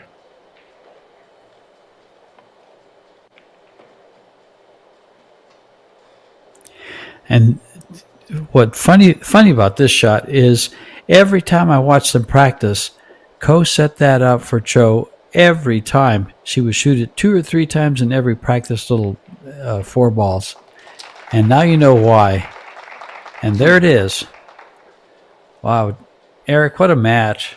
How would you describe this match? Yeah, Chung and Cho played a great match as expected. Just, Chang and Lechner had to take advantage of that chance they had on the hill in the first set. Would have made a bit of a different story of it. But, yeah. Great play from the team from Chinese Taipei. Yeah, Cho Che-yu and Ko Ping Chung move on to meet the Killer Fillers, Joshua and Pia Filler, in the finals. And that'll be coming up, as Eric said, at 4:30 local time in Vietnam. Thank you, folks, for joining us. We got a lot of pool here for you for the next 8 days. Stay with us. This is George Teacha and Eric Horlifson. Thanks for tuning in.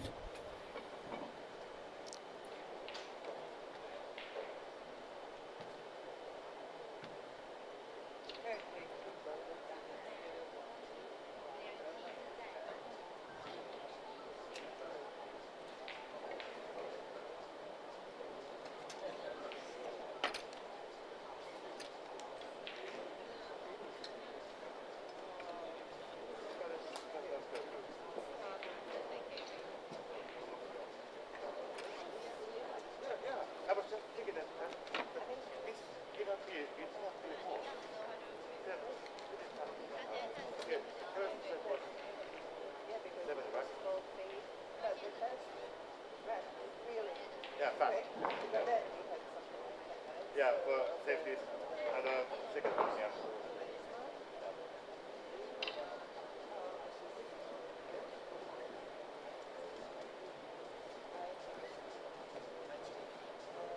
Oh, we have a good yeah. Maybe I don't know. Yeah.